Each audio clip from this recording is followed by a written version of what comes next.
Bore i chi gyd, a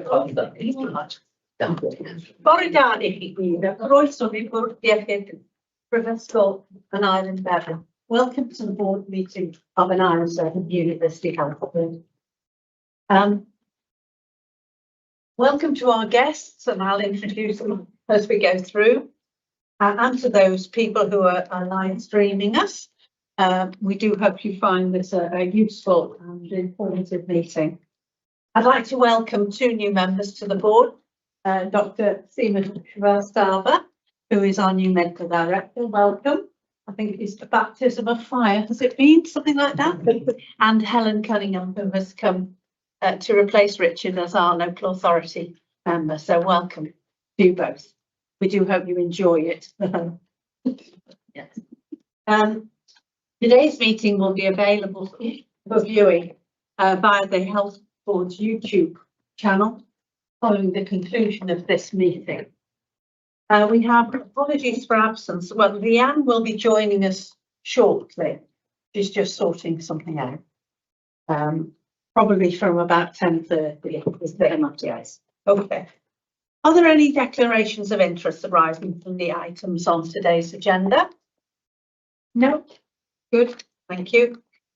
Are there any items from the consent agenda that board members wish to bring forward to the main agenda meeting for discussion? No, you consent? Okay, thank you. My update 3.1. Apart from the usual hundreds of bilateral meetings that I have every month and my visits, all of which have been really quite informative, the things that I've had to concentrate on this last couple of months is a ministerial summit on primary care, which we were asked to attend. It's now being led, the strategy, it seems, by the new Chief Medical Officer. In looking at what we have already achieved in Gwent, in respect of developing services in the community to maintain people in their own homes safely and well, we certainly seems to be quite well advanced, and the chairs are discussing the future and what each other is doing to ensure that we can spread good practice as we have evaluated, as you would expect, the effectiveness of the schemes that we advanced, which have largely been driven by the staff themselves seeing the opportunities, which is probably the best way because they know their communities better than any of us. And some of them have been extremely successful. Whether they can be rolled out is what we now have to consider. But I don't think there was anything in that ministerial summit that we hadn't considered and actually put into effect, which was good. But we now have got to drive the rest of the system and ourselves to think even more creatively to ensure the health and well-being of the population is effectively managed and aided. I've been to lots of openings, which is quite unusual. In fact, I think we've had the Cabinet Secretary here every Thursday for the last month. So we had the Bevan Health and Wellbeing Centre and then 19 Hills Health and Wellbeing Centres. Very interesting edifices. I think that more can be done in both of them. This is the start of a 10, but if we're looking for true integration at community level, I think we could do more and encourage our partners to participate. So that is the next stage of this. And then we had the Valindra at Neville Hall Radiotherapy Centre opening as well.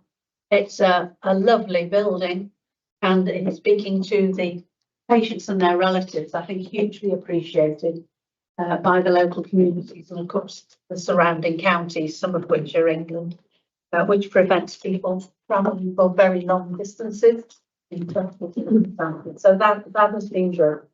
So it's very good in these days of very, very limited capital funding to see that Gwent has been acknowledged as requiring the resources to aid its population, and particularly that we were in a position with our vision and the enthusiasm of the staff to actually put in a successful bid, which was believable and which we can bring to effect. So, but we can always do more. I've been, oh dear, appointed to the stakeholder group for the maternity and neonatal assurance assessment, which is ongoing. And I think they're starting their visit here on Friday, is it, Jenny? Today. No, it's today. Today. So it's pretty thorough. The stakeholder group, which I'm a part, it consists of either the statutory organisations representatives, the representatives of Royal Colleges, so it's a more sort of professional and managerial stakeholder group, and there is another stakeholder group of families, women and associate people. I don't know what they have discussed so far. We'll get a report at our next meeting on that. In terms of the assurance assessment group of which I am a part, what I have suggested is, and thank you very much, Tracy, for an absolutely brilliant job, is that we should provide as health bodies an analysis of the changes in the health and well-being of this particular part of the population, particularly over the last 5 years, which will make our data on outcomes more understandable and put them into context more. And Tracy has done an absolutely excellent job in a very short time to pull a thoroughly effective report together, which has gone off to Sally Holman. Yeah. I also have suggested that each health board actually describes their maternity and neonatal services, because they're all entirely different with different functionalities depending on their population. And if you just go in and think everybody's going to be the same, then what you see is not going to make a lot of sense. There is a lot of professional involvement in this particular stakeholder group, but the chair, who was our children's commissioner, so is well known to many of us, is very keen that this has to be an open discussion. This is an assurance assessment. She is keen to press that point rather than an inspection. And Seema has been elected onto it as well as the medical director representative. And I'm sure you will agree with me that it seems to be making progress, although we need to now at our next meeting really focus on what are they finding, what do we think about that, where the outliers are, what actual style and scope of service that we really want to see. And I'm very glad that Seema's there to help with it. So thank you, particularly as she's come from a different system and actual professorial units as well, so you know exactly how they interplay with the standard maternity service, which is important.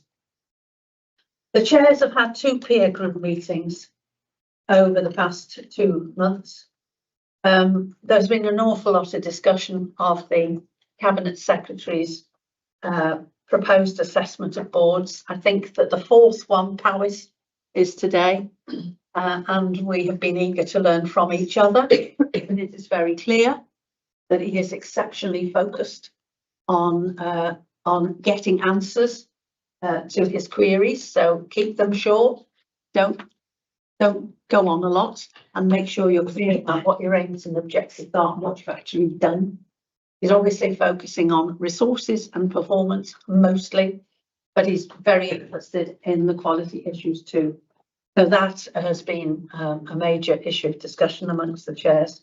We've also been highly exercised about the whole issue again of public appointments, which really have got to change, because they don't serve well either the people appointing or those appointed, because of the way they're conducted at the moment, about which we're seriously not happy. And of course, they have been discussing primary care particularly. I've also been to a culture, leadership and succession board for NHS Wales. I'm very glad that this board was set up, because I was very concerned when I came back to Wales to find there had been such a decline in the attention given to the training, education and further development of management in the round, particularly clinical management. And that is why this board was set up, to redress nothing much happening for about 10 years. They're making very good progress. There is a new succession planning suite of modules being produced, which will allow people to get the right qualifications, get the right experience to equip them for the next stage of their career, if that is where they wish to go. And on Friday, we are shortlisting the aspiring chief executives programme applications, of which there have been 15 for about 8 places maximum. And 15 is great, considering where we were a couple of years ago, when I doubt if we'd have got more than 3. So that's really good. They're good quality candidates across the whole range of the professions. And I look forward to seeing who's got through the hoops and the hurdles of that.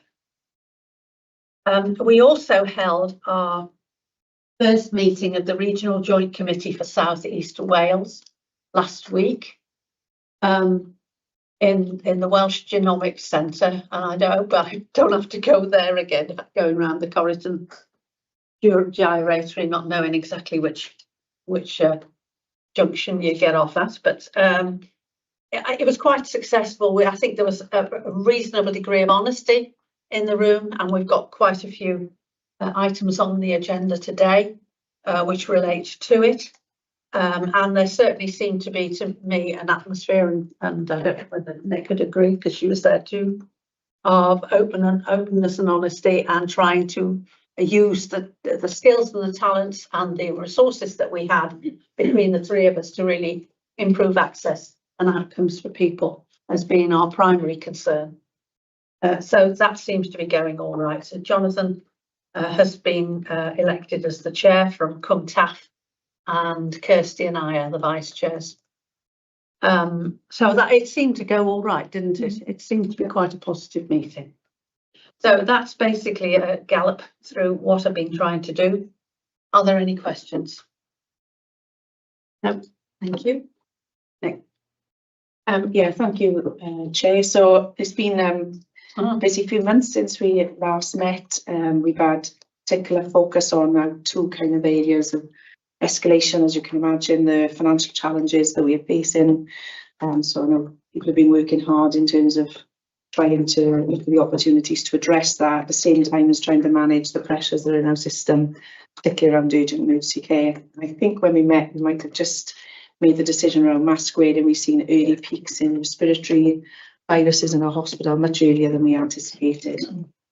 So we really felt, if we look at the modelling, it does look like some of our presentation we're hoping has come early rather than not in addition to, but we're monitoring the data very carefully, and the system has seen real high demand and high acuity, and it's really difficult to measure acuity as easily as just the basic numbers, as you know, but there's regularly patients waiting to leave the Grange to go to our other hospitals, which often is where the congestion is in the other hospitals, but there's been regular times in the last few months where the Grange is full of people who should be in the Grange. ITU has been under significant pressure at times where the department's always been full, recess is full. So it is an indication of the acuity, and we really need to get underneath that to think about how we're going to respond to that over the next few months. So huge amounts of work going on into the winter, and trying to get additional capacity in place for the winter, and continuing to promote the importance of our vaccination programme as well, because it's so important that we get people vaccinated to minimise the impact on the system.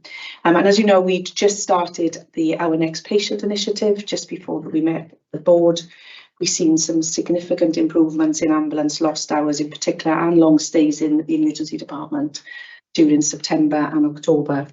We are struggling at the minute to try to sustain that level of improvement, some of which is that acuity base and the amount of kind of effort that we need to put in for everybody to put in to try to sustain. So I know the clinical execs with Leanne we are looking in terms of how we kind of keep at it, resetting. There's lots of things we've learned through that process that is formed through an improvement plan. And there's also a plan for kind of a perfect fortnight to focus around discharge coming up in December. There's a national initiative that we will be focusing on as well. So it continues to take a huge amount of time. Just lost my notes as I was talking. We've also been preparing for with our divisional reviews. We do mid-year divisional reviews, so we've done about half of those to date, where we meet with the divisions to look at what kind of pressures they are facing, the challenges, but also the achievements in the first 6 months, and then the priorities for the next 6 months. Again, it helps us align our priorities and understand some of the challenges they're facing, and that's been good preparation for our public accountability meeting, as I mentioned, which is next week. I've also had some really productive meetings with the local authority chief executives, really looking at how we can kind of work together differently going forward, particularly on the back of our new strategy that is due to launch as a real kind of step change in terms of how we work together to really get upstream and kind of build on the ambitions we've got around greater community access to care. So that's been really productive, and lots more to come in the new year on that, I think, in terms of how we work together. Obviously, Jacqueline Totterdale has started now as the new Chief Executive and DG for the NHS. She's prepared a couple of really helpful meetings at the Welsh Government at a national level with Chief Execs on the Welsh Government team, again looking at how we can work and strengthen our governance and accountability arrangements. So again, as that evolves, I'll keep people briefed. And then, as the Chair mentioned, we've had a number of openings, which has been brilliant to see some of the plans come to fruition. We also had a really good visit from Chief Medical Officer, who I know Tracy and Seema met with to talk through some of our work around place-based care, which fits very well with Community by Design national work. So it was great to welcome her and also talk to her about mental health and some of the work we were doing there. So, and then just to finish, so in amongst all of the really challenging times that we're working through, we've had a very successful couple of weeks around awards. So we won 3 of the Wales NHS Awards, which was excellent. We had 4 Royal College of Nursing finalists, and Anne Claudia, who won her category, also won the overall Nurse of the Year for 2025. And it's a huge accolade, it's a huge achievement, life-changing achievement, they all say. So it was fantastic. And an Iron Bevan nurse hasn't won since about 2016. So I was very proud seeing Annie kind of take that award. We also had another nurse, Linda Edmonds, who achieved a CNO. She got one of the CNO awards last week, and I know some of Sarah's team achieved awards in the Healthcare People Management Awards, which is national, and I know our communications team also won a national award around the work they've done around the Pride campaign. So it's great to see some of the teams get recognised for some of their innovative work. So I just wanted I always like to finish on a high. Thanks. Thank you very much. Are there any questions to Nick? No? Okay. Could we go to 4.1, the patient experience presentation, and welcome Dr. Fiona Smeaton, who is going to take this for us. The patient is in Kerry Ann, but she can't be here. And you're going to talk to us about the impact of closed loop insulin pump therapy, are you not? I am. Yes, please. Would you like me to give you a little spiel first? And yes, please. Video? Okay, well, hello everybody. I'm CD for Diabetes. I work at Neville Hall and we provide Enrich to the Grange. I bought my show and tell, Blue Peter style, if you would like to see. So for type 1 diabetes, a typical patient journey will be at diagnosis, you're put onto insulin. We're trying to mimic what the body should normally be doing, which is trickling out insulin to put the brakes on the liver, producing glucose all of the time so that we have glucose supply when we're not eating, and then short-acting insulin delivery when we eat a meal. And that involves 180 extra decisions a day about managing your diabetes over somebody who doesn't have type 1. I'm assuming no one in the room has this lived experience, so forgive me if I'm teaching anyone to suck eggs. So you can imagine it's a huge burden. Every time you eat something, you've got to think about how much short-acting insulin to match your carbohydrate. Every time you get in the car, you have to test your blood sugar to see if you're safe to drive. If you're low, you have to wait 45 minutes before you're able to drive again, because there's a cognitive impact of low blood glucose levels on your thinking. And you have to do that every time that you eat. You have to think about whether you're going to the gym later, what time you're next eating your meal. So on a busy working day, for example, am I going to eat on time? Am I going to be low? Because there's no off switch for subcutaneous insulin. And where the insulin pumps come in is to remove some of that decision making and provide protection against particularly going low, which disrupts your sleep if you're woken up multiple times a night by alarms because you've gone to the gym the night before and improved your insulin sensitivity, and also helps correct any highs, protecting you in the longer term from the complications of diabetes. So our lived experience will tell you all about the impacts it's had on her personally. So you understand what an insulin pump is. I've got my show and tell. So these are sensors. So instead of pricking your finger multiple times a day, we now have sensors, different types, that you can pop into your arm that sense your tissue glucose and can send that information to either your mobile phone or a handheld reader. So you can know where your glucose levels are without having to prick your finger. If you go into an insulin pump, that pump contains a reservoir of short-acting insulin. Here's a patch pump, and that lasts 2 to 3 days.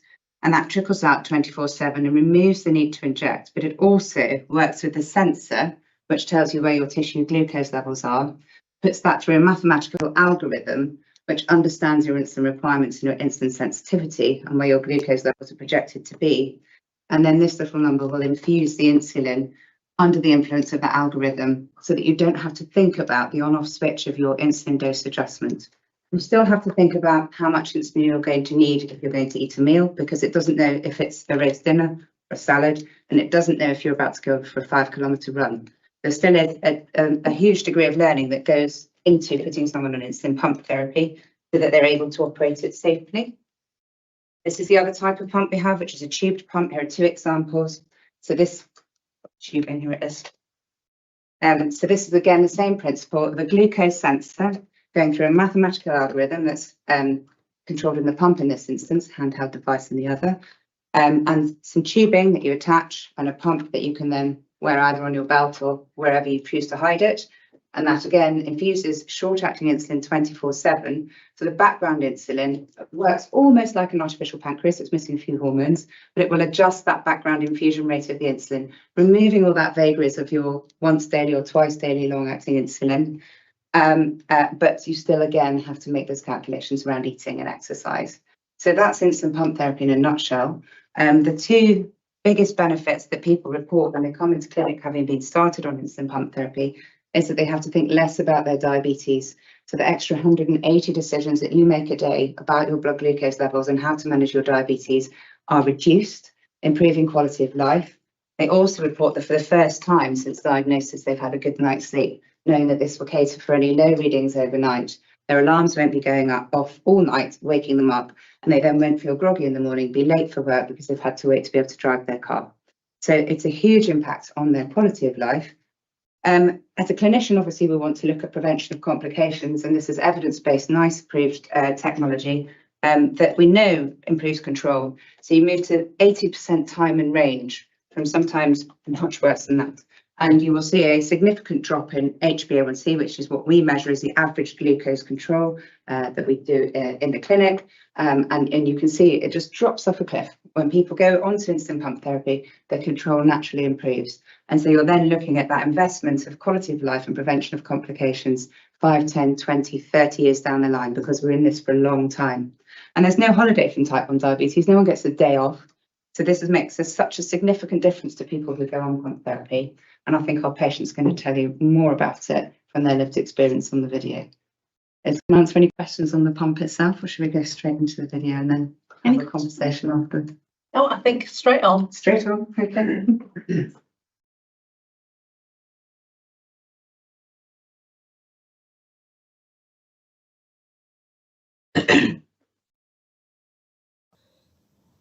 Hello, my name is Kerry Ann and I'd like to share my experience of type 1 diabetes with you. I was diagnosed in 2000 at age 15 and the physical and mental impact was huge. My anxiety increased when given injections in public. I started to become really restricted with my food.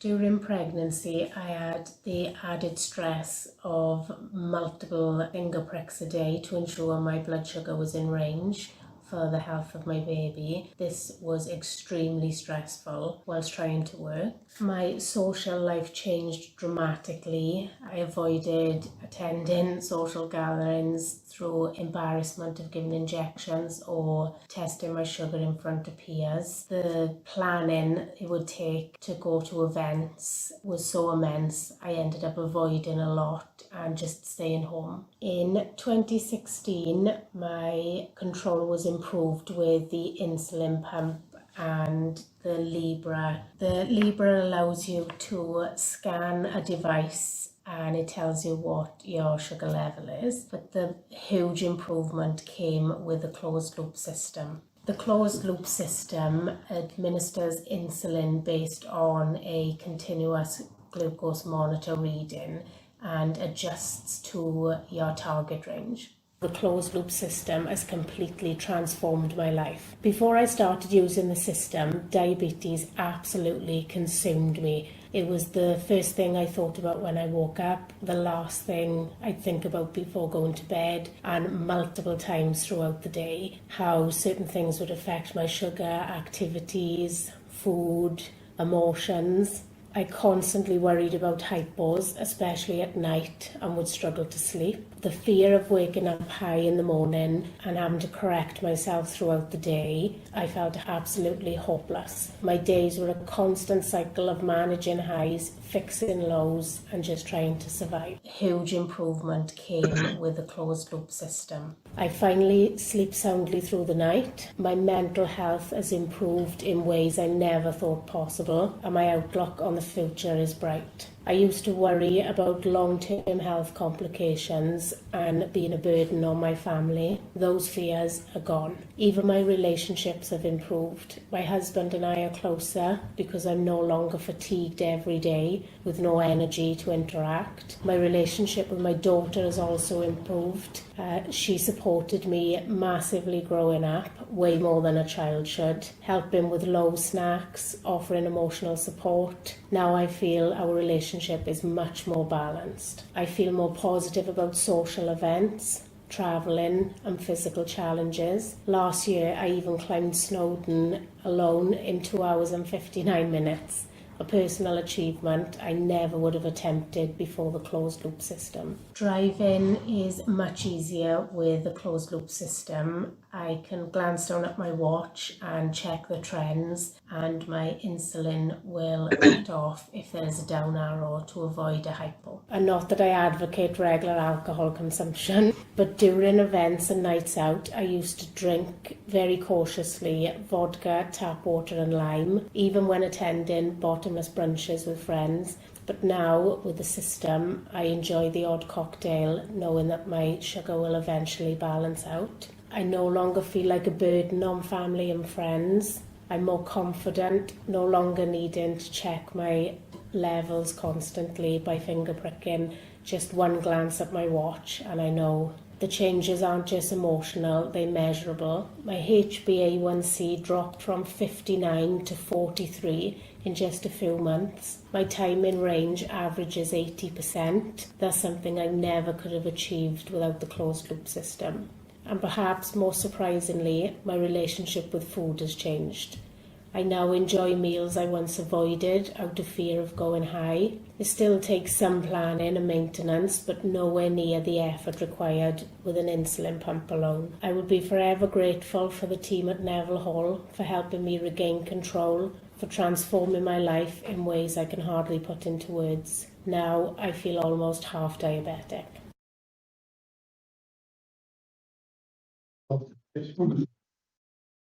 Thank you, and thank you very much, Kerry-Ann, because that was an excellent overview of the huge transformation that was effected for her and others. Are there any questions? Atlan? Yeah, well, thank you so much. I think it was the first time I came across all these gadgets and stuff. And thank you for doing such a wonderful job in terms of getting people's life better. So my question was really to be asking, how many people do we have who are going through this treatment? And roughly how much does it cost to get the whole system? Because I know these are very data-driven gadgets and there's somebody behind controlling it as well, 24/7. So it must be a lot of cost in terms of type 1 diabetes. So roughly how many people are suffering from this? Okay, so we are not doing so well on the proportion we've got on insulin pump therapy at the moment. We need to do better, but at present we've got around 300 at the Royal Bones, about 70 at YWF, and about 200 at Neville Hall. We've got about 50 on each waiting list on each site. To go onto an insulin pump, it's not just the kit, it's the big issue is the training and the support that's involved around it, and it's time consuming. So it takes about half a day at least just to be put on a pump. But prior to getting to that point, that the person with diabetes will have gone through multiple education sessions. So we have, for example, a course called Daphne, which is dose adjustment for normal eating, which teaches you all about insulin dose adjustment. Got 300 people on the waiting list for that at the moment. That is dietetic and nurse-led and takes 5 days in a group setting. And there are other ways of doing it, for example, online, and we can tailor and personalise carbohydrate counting education. So there's multiple stages. So it's not just the going onto the pump, which is the end goal. It's all of making sure that somebody's educated, able to manage the technology, psychologically healthy to go onto the technology, because we all know that any chronic illness has an impact psychologically. In terms of the actual cost of the kit itself, depending on which one you go for, between about 3,500 to 5,500 per patient per year. But that's the kit and the tubing and the consumables. It doesn't take then account for obviously all the support and and everything else. Yes, so we are. I think we're not the best performer in Wales for numbers on pumps. And if you look at the criteria in the NICE guidance, it's with a few caveats, pretty much most people with type 1, providing of course that's what they want, and providing that they are able to meet all the criteria to use it safely, because it's not something you can just give to somebody. You need to know how to use it, and you need to know how to troubleshoot, so that in the middle of the night, if you wake up and it's malfunctioned, you're safe. Because with short-acting insulin, probably know it's only got a very short half-life, so if something goes wrong with this, you need to know how to troubleshoot in order to stay safe and not end up with ketosis. Right. I think those are all your questions. Thank you. Thank you. Any further questions, Penny? Mine's just more of a generic one. There's a dancer, a young male dancer on Strictly Come Dancing, Oh, yeah. who is incredibly energetic, but he's had type 1 for a very long time. And every time I see him, I can't stop thinking about how he controls it. I've got some idea now, but does he have to have take extra measures to accommodate all his training throughout the day and then performances? Well, how would somebody cope with a job like that? I'm not just talking dancing, but Yeah, sure. So there are a number of high-profile people who've gone public with type 1 diabetes. So Shaker Cannon-Mason, the famous cellist, our former Prime Minister Theresa May, Henry Slade, the rugby player. So there are a number of examples of people, and if you look at their description, they have to think about it all the time. It's always there, and you always have to take account of, for example, your exercise sessions, how that affects your glucose levels, how much carbohydrate you take on board, the fact it then improves your insulin sensitivity for the next 24 hours. If you do go low, you have to take time out to correct. You then have to wait until your brain is functioning again if it's a severe hypo. So it's a lot of thinking around that. So that person will have had to have thought about all of that extra demand, particularly with the exercise, how to manage their food intake and insulin delivery. I'm not familiar with that, whether that person's on an insulin pump or not, but if they were, then it takes a lot of that decision making away. Yes, you do have to tell the pump you're about to do a whole day of dancing rather than sitting at your desk, but it will take account automatically. For example, if the glucose levels going low, it will know that. And unlike injected insulin, which has no off switch and continues to act, the pump will recognise that with the sensor and adjust the insulin infusion to cater for that. So it is generally life-changing for anybody, whether they're a dancer or just going about daily life. thank you. Okay. Vivek? Hello. Excellent. Just a quick question, is that does the pump have machine learning ability that just to Penny's point that person A has got a more sedentary lifestyle, person B has got a much more active lifestyle. So does it learn over a period of time that, their insulin requirements and accordingly manage, the diet and all those things? That's exactly what it does in closed loop. So if you've got your sensor sensing the glucose, your algorithm will learn about your insulin sensitivity and adapt over time. Well, I know this person needs this amount of insulin, because I've calculated the sensitivity. And if it changes, it will cater for that every day. It's learning all the time. It's a really clever bit of kit, which is why it removes some of the decision making, not all, but some around adjusting insulin. Thanks very much. I just wondered, obviously you explained the complexity of it. What's the main limiting factors in our health board for rolling this out to more people? It's personnel and skilled workforce time. So again, the education journey involves dietitians. So we're multidisciplinary in diabetes. It's not just me. I'm the least important part. It's our diabetes nurses teaching about insulin dose adjustment from the get-go. It's our dietitians who teach about insulin dose adjustment for what you're eating and exercise and the impact on your glucose levels, and our psychologists, so psychological readiness for a lot of people. Some people really struggle, for example, and might come in and out of hospital frequently. This could really help, but you can't just stick it on and think that's going to fix everything. So the rate limiting step is people. It's skilled people to help put people with type 1 onto the pumps. So, and are those people available in the workforce here or elsewhere? And is it the financial aspect of actually recruiting those people? So the second. It's a very important development for the patients. Yeah, it's useful because Fiona would be really polite stood up there as well. But we've been, I think we recognise this is a really important area. It's been a business case was developed because obviously for paediatrics it's a major issue as well.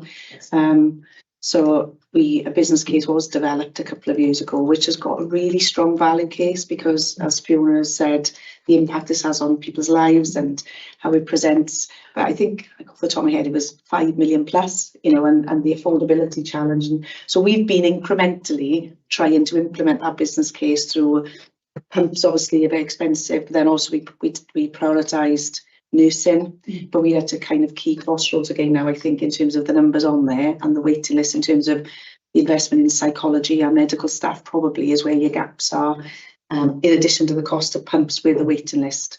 So it's one of the reasons we were keen to bring it. There's a diabetes report picks it up, but I think, in the continued challenging financial context, it is one of our kind of top priorities given the incidence of diabetes, but we're going to need to consider that as a board in the round, I think, as we go into next year, recognising the value case versus the immediate, the cash doesn't come out straight away, but as Fiona says, the impacts on people's lives when presenting to hospital with hypos, complications later in life is so strong, and it is it's an example I use on a regular basis when I'm in other forums about how difficult it is not to be able to just kind of write the check for this to say, let's just do them all in amongst some really challenging times. But I think Fiona's a strong advocate for, and rightly pushing forward for this service. And we've got to pick up the next phase of this now, recognising we've done an incremental implementation of the business case, but there's more to do. Neil and then Paul.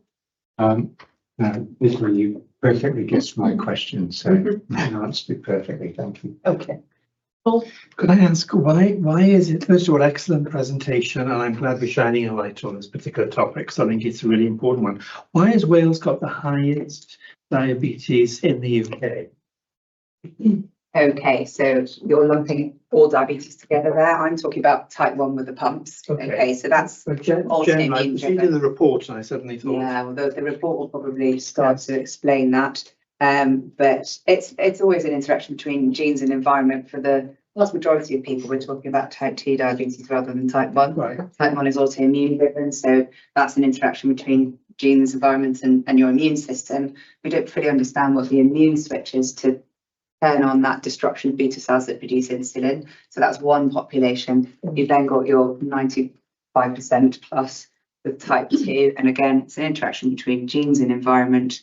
So you've got genetic predisposition, which is polygenic, and then you've got an environment where lifestyle factors do play a part. It's not the whole story, but they are a driver that we're going to talk about, I think, in the diabetes report. And so if you're looking at areas with a higher prevalence of weight problems, activity, lifestyle, it's a combination of all of those things. And we know that we've got socioeconomic deprivation in Wales, which is often linked to those things. So I'm not an expert on epidemiology, but yeah, it's the conversation this week is about a sugar tax. Yes. Obviously, then there's the diet issue, and there are certain things within the communities like school meals, etc., making sure they're nutritionally, all these sorts of things, and alcohol. Yes. I just wondered what, on the diabetes prevention side of things. Yes, so in the report we're going to talk about diabetes prevention. That's part of secondary care. It's not something I'm aware of it, but I'm not involved in that programme. It's vitally important because we're upstream in secondary care of all, from the source, downstream rather, for the source of all the problems with type 2, and investing in prevention, and that's public health, and that's education, that's policy driven about choices around health, but then we pick up much later down the line. So there is a very successful diabetes prevention programme that was funded partly by Wales and Primary Care that I believe is now not funded, but we'll have to talk about that in the diabetes report. I don't feel I'm the best placed person to talk about that. The final thing is, what can we do to help you then? Fund the pumps business case, but also look at the whole service, because this is just a small part of the Super 6 that we deliver in secondary care, which we're going to talk about again. So that's your subspecialty diabetes, so children and young people, type 1 diabetes, which is multidisciplinary, can't be delivered in the community because of the interrelating specialties that need to support people, pumps, pregnancy, again, moving the goalposts of gestational diabetes diagnosis has increased our numbers of gestational diabetes by 20%. So there's a huge unmet need at the moment. Feet, renal, inpatient care. So as a consultant, we don't have any beds in the Grange. We provide in-reach into the Grange University Hospital. 20% of people in hospital have diabetes. 80% of those people will not be in there because of their diabetes. So we provide in-reach to support other specialties. As a consultant, we deliver the general medicine and ELGH 1 in 14 on-call rota, general medical inpatient beds, and don't forget endocrinology, which is half of our specialty work, which is also a huge caseload. So we're pulled in different directions.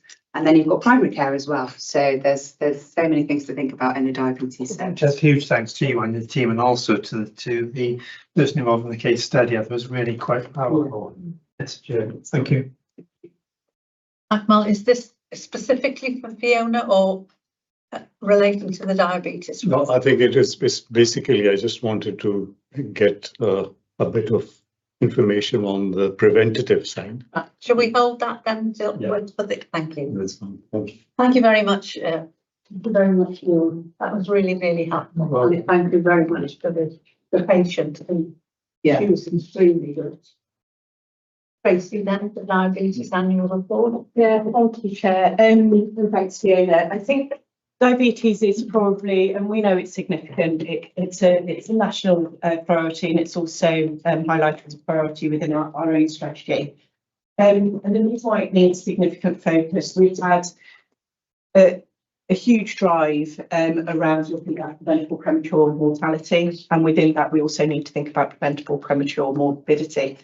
And I think diabetes is probably the main condition that exemplifies where health inequalities plays out. And that isn't only, as Fiona's already spoken about, this difference between type 1 diabetes and type 2 diabetes, where the inequalities feature, whether it is about preventing type 2 diabetes or whether it is about treatment pathways and adherence around type 1. And I think we need to recognise the inherent inequalities that exist around diabetes. What's been really good is one of the key things we have to do around any of these conditions is consider all of the areas of influence And one place that we can learn a huge amount from is understanding the clinical pathway. So understanding how people show up in clinics like Fiona's, and understanding the reverse pathway where we could have done something different for that individual that would have prevented them either getting to Fiona's clinic in the first place or presenting differently in Fiona's clinic is hugely important. But also key to that is also the environmental and wider determinants factors, which we've talked about a huge amount. Certainly around type 2 diabetes, we can do a huge amount in terms of understanding causation. Obviously, Fiona's at the curative end of all of this, and that curative and causation element have to work hand in hand on all things, but diabetes in particular. We know that if we can get education right, without causing stigma and blame and judgment, because this is the challenge around type 2 diabetes. As soon as we start putting labels on things such as lifestyle behaviours, it becomes a them problem. And it should never be a personal individual blame situation. We know the causation of type 2 diabetes is multifaceted. It is something that we can do a huge amount about, but we've got to take a whole society approach to this. And we've got to start in terms of educating children, educating parents, educating the healthcare system, but more importantly, think about how we can interrupt things around food advertising and the type of food that is available for people. It isn't about the amount of food that people are eating, it is the type of foods that we are exposing our children to in particular. Food has changed hugely over the last half a century, and that kind of food isn't processed well by the body. So it isn't the fact that we tend to get into a situation where we're fat shaming children and blaming parents, and that isn't actually all of the story at all. Far more importantly to that is actually the food environment that we're exposed to. So if we can make a shift around that and really think about lifestyles in their truest sense, not about personal responsibility, but society responsibility, we can make a real change. So the approach we've taken with producing the annual report is to try and look at diabetes more systemically, to look at the influences around it and to set us a baseline. And what that will now do is inform the action plan that we need to address going forward, working across all of our partners and through all of our community assets to make a real shift. And of course, that won't just benefit diabetes, it will benefit other things as well. But what we do need to do is try and prevent the amount of people that are ended up in a situation where their eyesight is being affected, lower limb amputations, kidney failure, all of which that could be prevented. These are preventable harms that at the moment society and systems are creating. And where we can actually prevent these harms, we need to step in and do that. So the treatment is a huge part of that, but there is a lot we can do before treatment. Type 1 is differently, but there is a lot we can do in the type 2 space that is going to stop that escalation of harm that people are currently experiencing. So this is under that preventable premature mortality agenda. This is one of our key priorities as we go forward. Thank you, Tracy. Very helpful, and thank you very much for the report, which is comprehensive and written on behalf of people. Any questions on that, Akmal? Yeah, I think it was, you already had mentioned, Tracy, a number of things which I wanted to ask you, especially with regards to the collaboration part with the RPPs, with the local authorities, because I personally feel public health has got a lot to do in terms of engaging the communities and engaging the stakeholders and engaging the education, schools, all of this. So I was just kind of thinking, I was going through the report yesterday. There's a very small mention about public health.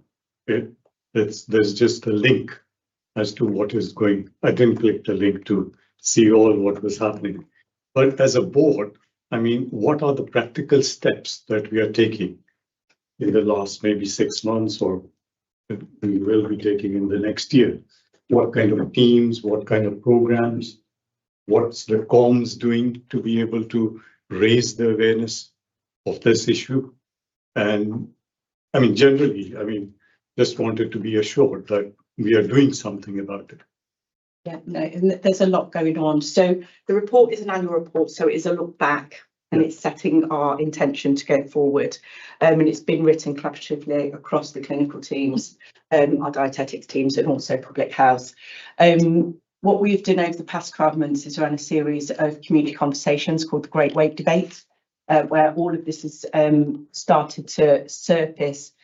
Some of the issues that communities face in terms of access to healthy foods, trying to take that conversation away from it being a conversation about calories in and calories out, because it is far more complicated than that, but really understanding what those barriers are within communities. So for those that don't have access for a car, for example, they rely heavily on the local sort of food provision, which can sometimes be quite poor. It can be quite limited to very small shops. It could be limited to takeaway outlets. Actually, if you don't have transport, then you will shop at the places that are local to your home. So we need to understand our food environment more fully within that. We also need to think about food poverty and food sustainability. So there is a whole world of work going on around this place. So it's about looking outside of the condition. We often look to solve the problem where it's at, and obviously often the solution is far broader than that. So the Great Weight Debate has enabled that, and we've run those right across the region, ran multiple those, and we have now launched the food assemblies, where we have started to look at wellbeing and influences around this, working very, very closely with our ISPBs, our local government partners, around community assets. We've got the integrated wellbeing networks that are crucial to this, and teaming up with our dietetics team to understand where we need to have services, where we can put information and advice, because what we want to try and do is get as much out of the services and into communities as we can, and run a full community education programme. So that is all underway and will become very clear in the action plan that's now being developed. So although the work has already started, what we need to now do is put that in a single plan so it's articulated clearly, and so that we can monitor what we're doing, and more importantly, look at the impact and the change that we can make on our population. Because if we don't make a change, we know that type 2 diabetes in particular, in terms of prevalence, is going in one direction at the moment. And when we look at the impact on services, that's one element of this. But when you look at that from an individual wellbeing perspective, and the impact on economic prosperity as well, in terms of days lost from work, people's ability to maintain roles. I mean, you've heard Fiona talk about that impact just on being able to drive to work, you know, sustaining yourself throughout a day with type 1 diabetes. So treatment is very important in there, but we also need to keep people away from type 2 diabetes if we possibly can. Thank you. Helen? Thank you. I thought it was a really good report. Something struck me in there, and it's already been mentioned, I think, by Fiona, about the All Wales Prevention Programme and the funding ending in March 2026. But the other thing that stood out really was the remission service pilot, which seemed to have quite good outcomes. Remission year 1, 46%, year 2, 36%. But again, that seems to be a pilot. So there seems to be a question of sustainability for some interventions that are working really well. And also there's something in there about there's no current provision for joint working with renal, which is needed. So I just wanted to understand it. Is that something that is kind of coming forward, or? Yeah, thanks, Helen. There are huge issues in terms of a lot of the pilots are funded on a short-term basis, and then the pilots often prove their point, but then the funding doesn't follow. And the diabetes prevention programme is one of those. We are trying to adjust within our own budgets to think about how we can safeguard elements of that. So we've moved on to a digital weight management platform, which is proving affordability, but we're only sort of about 8 months into that. So what we haven't done is concept really in terms of, is that going to support in the same way, but it is one affordable way that we can do it and have it in a sustainable function, but we are going to miss out on that additional funding and what opportunities that gave us for sure. So we are taking different views to be able to do it from within envelopes. I think the renal pathway is a really important one, and working with clinical colleagues here who are incredibly active in this space. It is an area that I think is often overlooked. I think people are very aware of the eye impact around diabetes and circulation, which can lead to lower limb amputations. But the renal element of this, and the end-stage kidney failure as a result of diabetes, I think is less talked about. And certainly Gareth from within the team, he is very proactive in this. And the more that we can do to highlight this, so that people know what the end result harms are, so that we can work backwards from that, it's really important. So there is a lot going on. How much of this that we can embed without sustainable funding is going to be the challenge. Could I ask about, to mention charitable funds, not to forget that if there are projects, that there's some opportunities there, shall I say. Can I ask about schools, about what work's been done in schools, particularly in the primary leading into the high school side of things, and whether, and what the, if you look at the whole of Gwent, the region, are there particular pockets or areas where there are more problems? And if so, are we intensifying work in those areas? Yeah, so that's certainly coming through, Paul. I don't think we're doing enough with schools. It's an area that we need to do. We've obviously got the Had Schools curriculum and work that we can lean into, but I think we've got to have some targeted, purposeful work around school and young people's education, because we know that if we can educate the children, they're great at educating the grown-ups. It's often that way around that works best. So we do need to do a lot more in that, and that is in scope within our plan and what we're looking at as a result of doing the annual report, in order to take this forward. And this is just about giving young people the tools, really. Yes. So that they're aware, to build their resilience to the future. We know if we can make healthy children the next generation of healthy adults. So it's absolutely in the plan as we go forward, but currently as it stands, I don't think we're doing enough. And the targeted areas? Yeah, so what we've done within all of this, from an epidemiological and demographic perspective, we've looked at where the greatest harm is, Right. and we're doing an awful lot of potential harms from an inequalities and deprivation perspective, because we know they're huge drivers around this, and targeted work. We're doing that, and we're doing that in partnership with our local government colleagues through this community assets approach. Right. Yeah, that's great.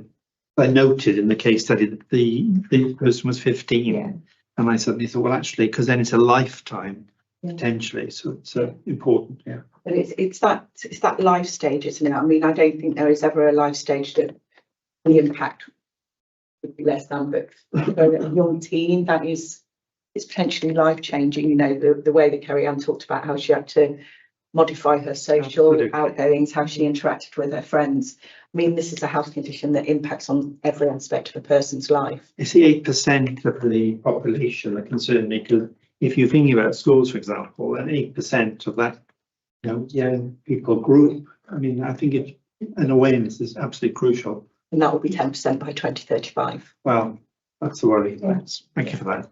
Well, yeah, I just wondered, thank you, that was great. And I was going to highlight the prevention programme coming to an end with funding, which is concerning. I wondered how much you work with local authorities, because for instance, in Monmouthshire, and I'm sure others have as well, we've got a food programme, and I was talking to you earlier about the markets. Well, they're actually working with the farmers there to help them to grow foods that are sustainable, but also localised. So I'm putting it out into school, so it's healthy eating, and they're trying to change their concept of food. So it's happening, but I wonder how much you interact with the local authorities. Yeah, we're pretty embedded, and we are producing a food sustainability plan. So we are coming at this from multiple agendas, and of course food sustainability is also important from a child poverty agenda as well. So all of this crosses over, nothing's ever neat and tidy in public health. So we are doing a lot of that, and of course worked with all in terms of prevention and partnership within Monmouthshire, and doing a huge amount with the other local authorities. I think for us it's about how we scale up and make something standardised. We've got to meet the local assets, but we've also got to have a core offer to make sure that we aren't creating inequalities within inequalities. So working really closely with all the chief execs on that. Great, thank you. Any further questions? Not. Thank you very much, Fiona. Okay. For an excellent presentation, and thanks for your patience. And thank you, Tracy, for the report.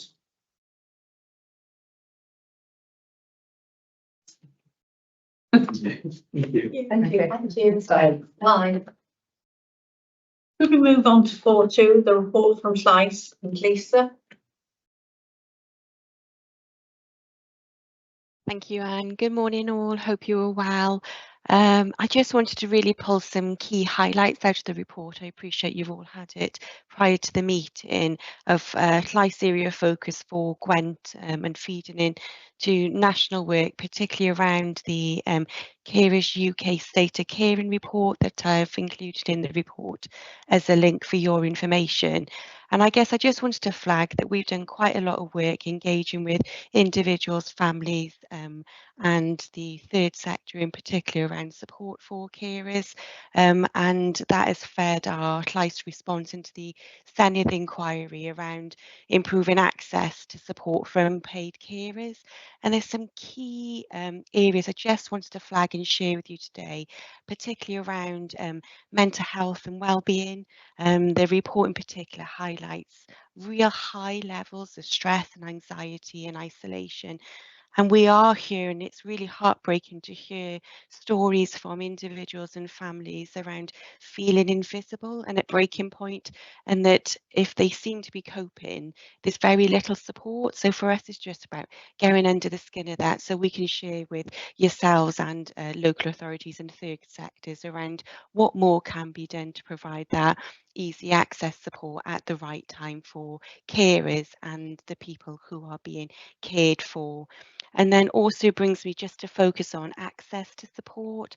So long waits for assessments, for example, inconsistent respite care has been a reoccurring theme, and poor communication from services, which are often seen as barriers by the carers themselves. And the fact that it's just about having recognition and voice. And I think, you know, we're all striving to ensure these key areas I've shared with you today are being addressed and flagged, but they continue, and it continues to grow and heighten. And you would have seen the recent features around carers crisis that Welsh Government have produced. So I just wanted to flag that as an area and shine a light on that today. And I guess then that does continue to move on to other work we've been doing around care home, people in care homes, people trying to remain in their own homes for longer and how that happens. And there's lots of conversation around I guess care around hospital discharge in particular. And I appreciate I was part of the session with the discharge board and Jenny's team yesterday, and again RPB conversations around the winter sprint or perfect fortnight, if you like, that's coming up. What more can be done around safe hospital discharge and ensuring that individuals and their carers are absolutely key to those decisions that are taking place. And I know that RPB yesterday, we were really keen to flag shared accountability around this way of working, and there is appetite to do it. It's just that next push of moving us there, really. And then I guess just lastly, I wanted to flag, you will be familiar that last year Llais across Wales and our Gwent Llais team joined you in all same-day urgent care departments across the Gwent footprint and across the Welsh footprint we fed into around what we were hearing of people's experiences accessing same-day urgent care. So we've gone back out again this year really to look at what development has taken place, what actions have taken place against the report and representations that we raised last year, and early next year I'll be able to feed that information through to you, but obviously I will be having conversations with key individuals towards the later end of this year to share what we've heard and what we're experiencing, what patients are saying they're experiencing in their families. So I wanted to flag that because it is a key piece of work. I appreciate the amount of pressure there is on same-day urgent care services at the moment, but it's making sure we do continue to make sure the heartbeat remains the patient. So I wanted to just flag that really. I'm happy to take any questions. Thank you very much, Lisa. That was a really helpful report, particularly the issues around staying at home and discharged, because that's really fundamental to the success of our provision of services and care. So thank you. Are there any questions to Lisa? Akmal? Just a very quick one with regards to how are you tackling the diversity of the patients at home? So there's going to be quite a lot of ask from diverse communities around the patch. So I was just wanted to get some assurance as to how that is being dealt with. Yeah, sure. So we are linking in with key third sector organisations that are rooted and embedded in communities to ensure that across the board, patients and individuals and families' voices and diverse voices are absolutely heard. And we're doing some key work, particularly zoning in the Newport area, where we are experiencing higher levels of diversity.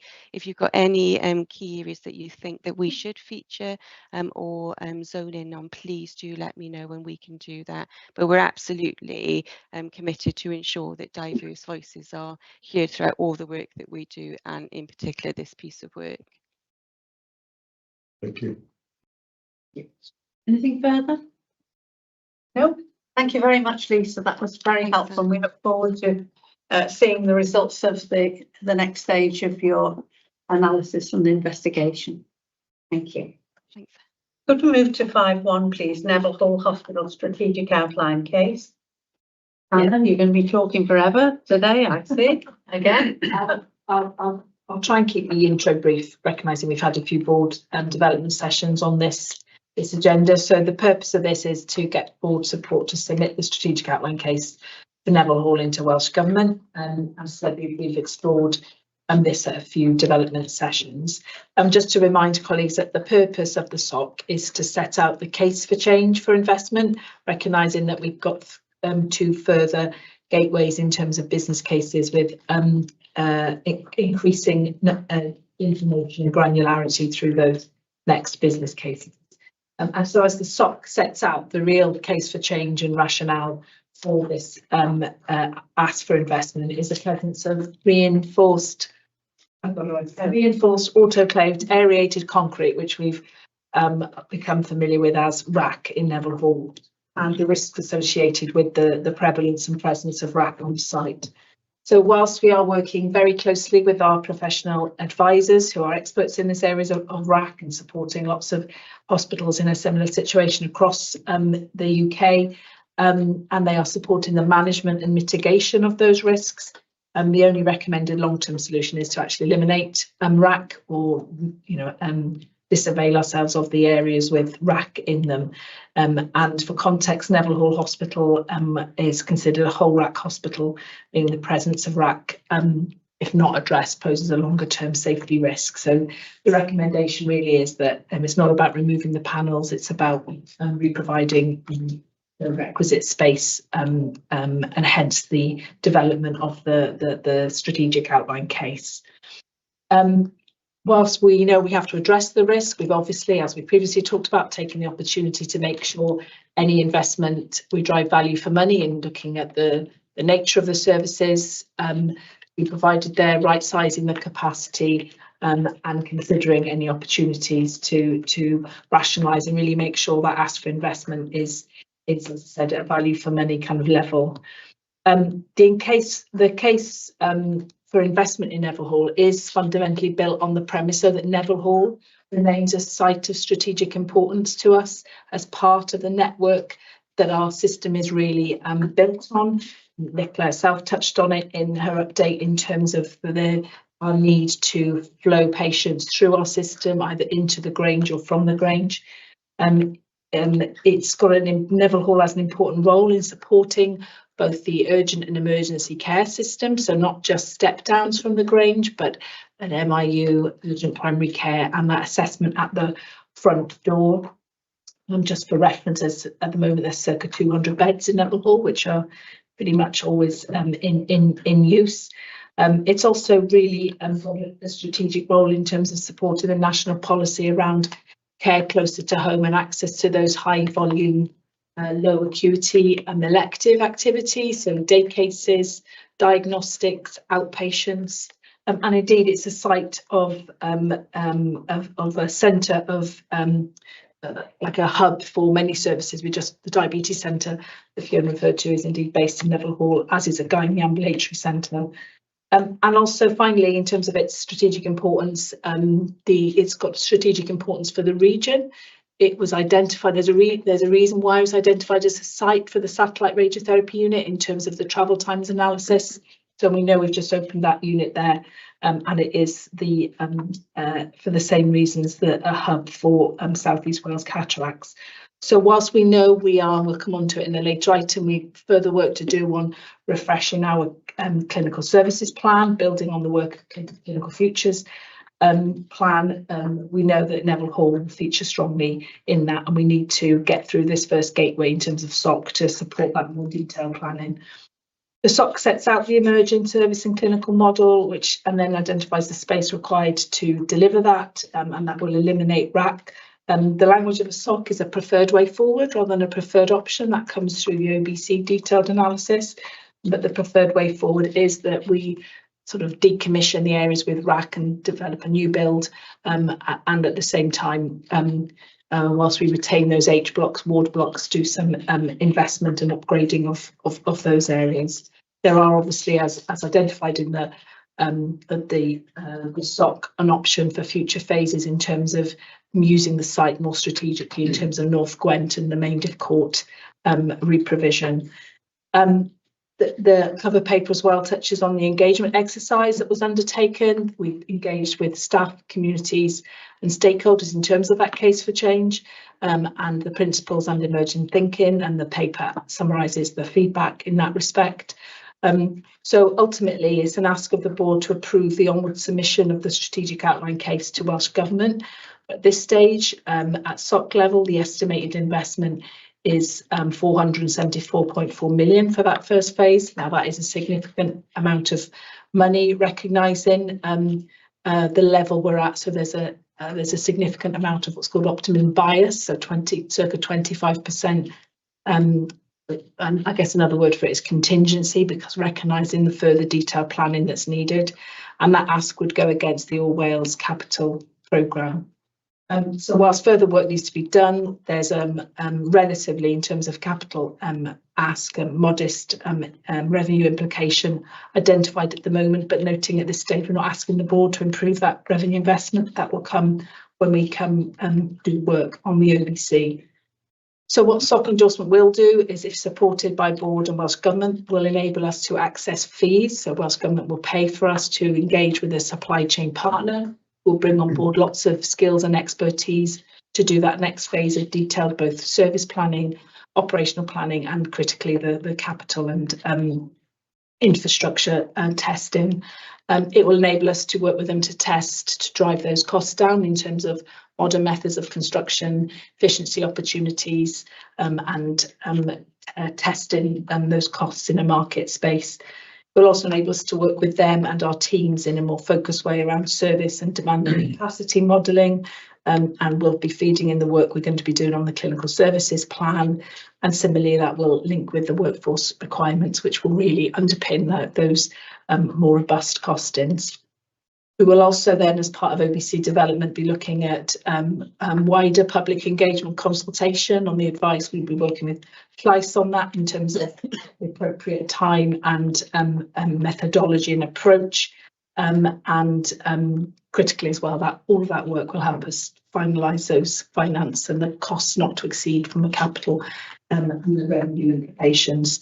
And then at that point, the OBC will come back for board approval and similarly Welsh Government approval. So I appreciate I've rattled through that. There's a lot of information in the SOC, and conscious as well, we've had a number of sessions in board development space. So I'll pause there. I'm happy to take any questions. Can I just ask for clarity? Do we proceed with an OBC before we hear back about the? I didn't think so. So we just hold everything now until we hear back. Yeah, that's it. Yeah, so we That's what I thought. approval of they didn't use the word approval, support of the SOC, as I said, unlocks access to capital to do that. I guess without overstating or understating the risk around that, until we start moving this forward through the levels of approval, we need Welsh Government to sort of recognise and support that. And we have had briefing sessions with them as well in terms of their expectation of this. They're kind of well aware of what's coming. Lucky people. Helen?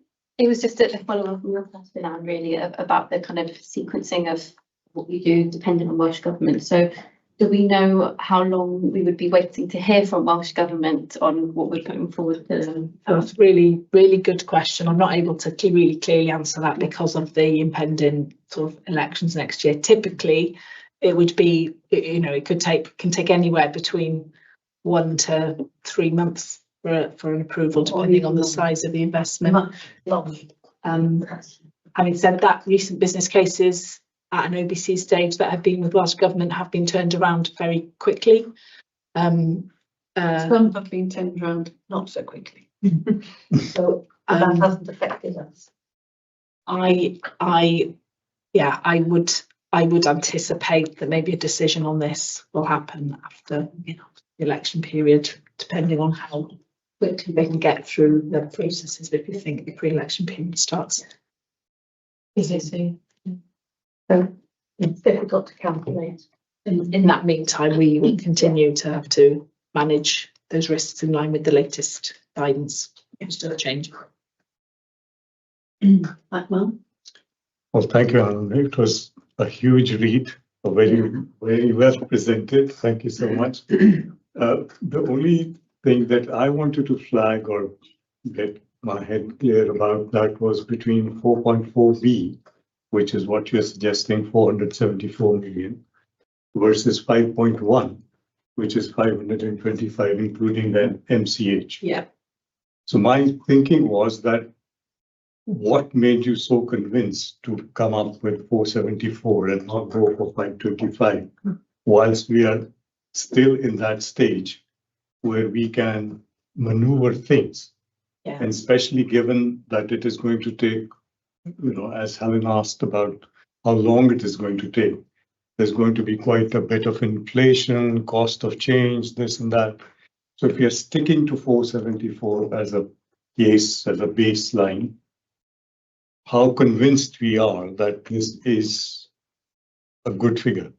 So, so I think my response in that context will be partly from the conversations we had at board in terms of, so that differential between the option without main diff court and the option with is quite a lot in terms of, if somebody said that it'll cost you that much to provide main diff court, you know, what that differential is, you'd probably be a bit surprised. But the site, the Neville Hall site, offers an opportunity, which is sort of the context this is set in terms of a phased approach. So it's not that we would not want to see how the site can support development and re-provision of main diff court in the future.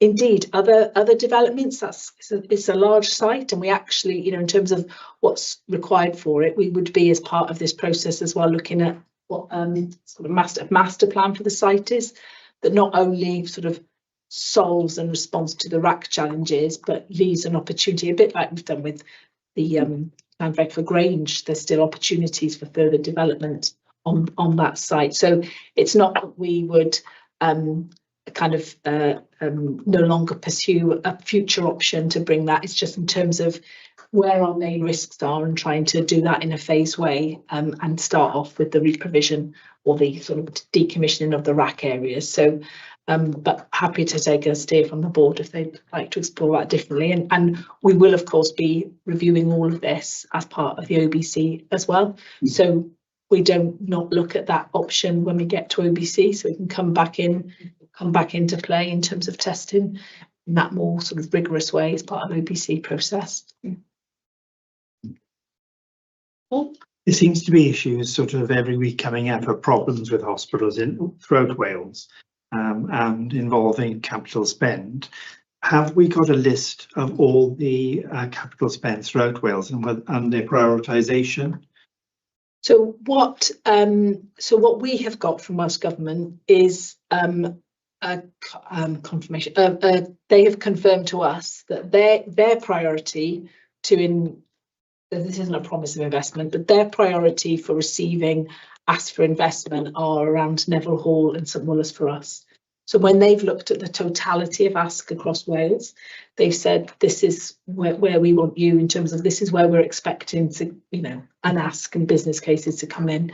I haven't seen where that's been compared to explicitly compared to other schemes in other areas. Well, I just see this as our Neville Hall Park, you know, where we can do, you know, a considerable number of other activities there. And there's a real opportunity there for us to look at what services we need to invest in for the future. Yeah, there'll definitely be opportunities on that site for further. And there will be other issues on that site we need to address, the staff residents, as you know, future opportunities going forward to look at how we improve some of that infrastructure. So, as I said, as a site, it's, you know, there's opportunity in terms of next phases of strategic I development. think it's encouraging what you've said, and I think the important message from me is that we see this as an investment opportunity for the community in that part of Gwent. I went on a visit recently to see some of the activities there and talk to staff, and you know, they're dedicated, committed, hardworking public servants there, and the work they're undertaking with other community groups, I think, was incredibly impressive. Yeah.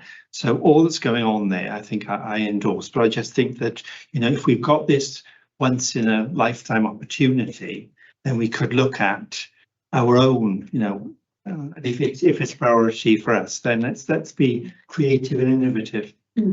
I mean, I think there will, you know, there is going to be affordability challenges with Welsh Government, but I think as you look in the documentation, if we were to just go through the building, so not do a new build, but look at what we call a do minimum, go through the building and remove the rack, that will cost around 200 million. And we were following our briefing session with Welsh Government. We were asked to go and test that further. So we've done that. We've had Welsh Government colleagues sit with our professional advisors and to kind of just stress test that we weren't, I don't think they thought we were swinging the lead, but just to stress test that, is that really a do minimum? Or and feedback is they were concerned that even if whether that do minimum was deliverable, because we've got on top of the rack, we've got plant. So we'd have to be taking plant off, taking rack out, rebuilding and re-providing plant. So it would probably operationally take out large portions of the site in development. So it's still important we test that through OBC in terms of is that with a supply chain partner. Any further questions? No? So are we happy to endorse this? Yeah, So, absolutely. and we'll see what response we get formally. But thank you very much. It's been a lot of hard work, yes, I know.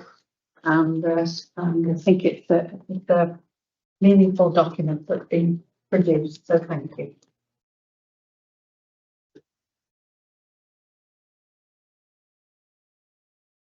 Five to better health, better care, better lives, better everything. It's going to be wonderful.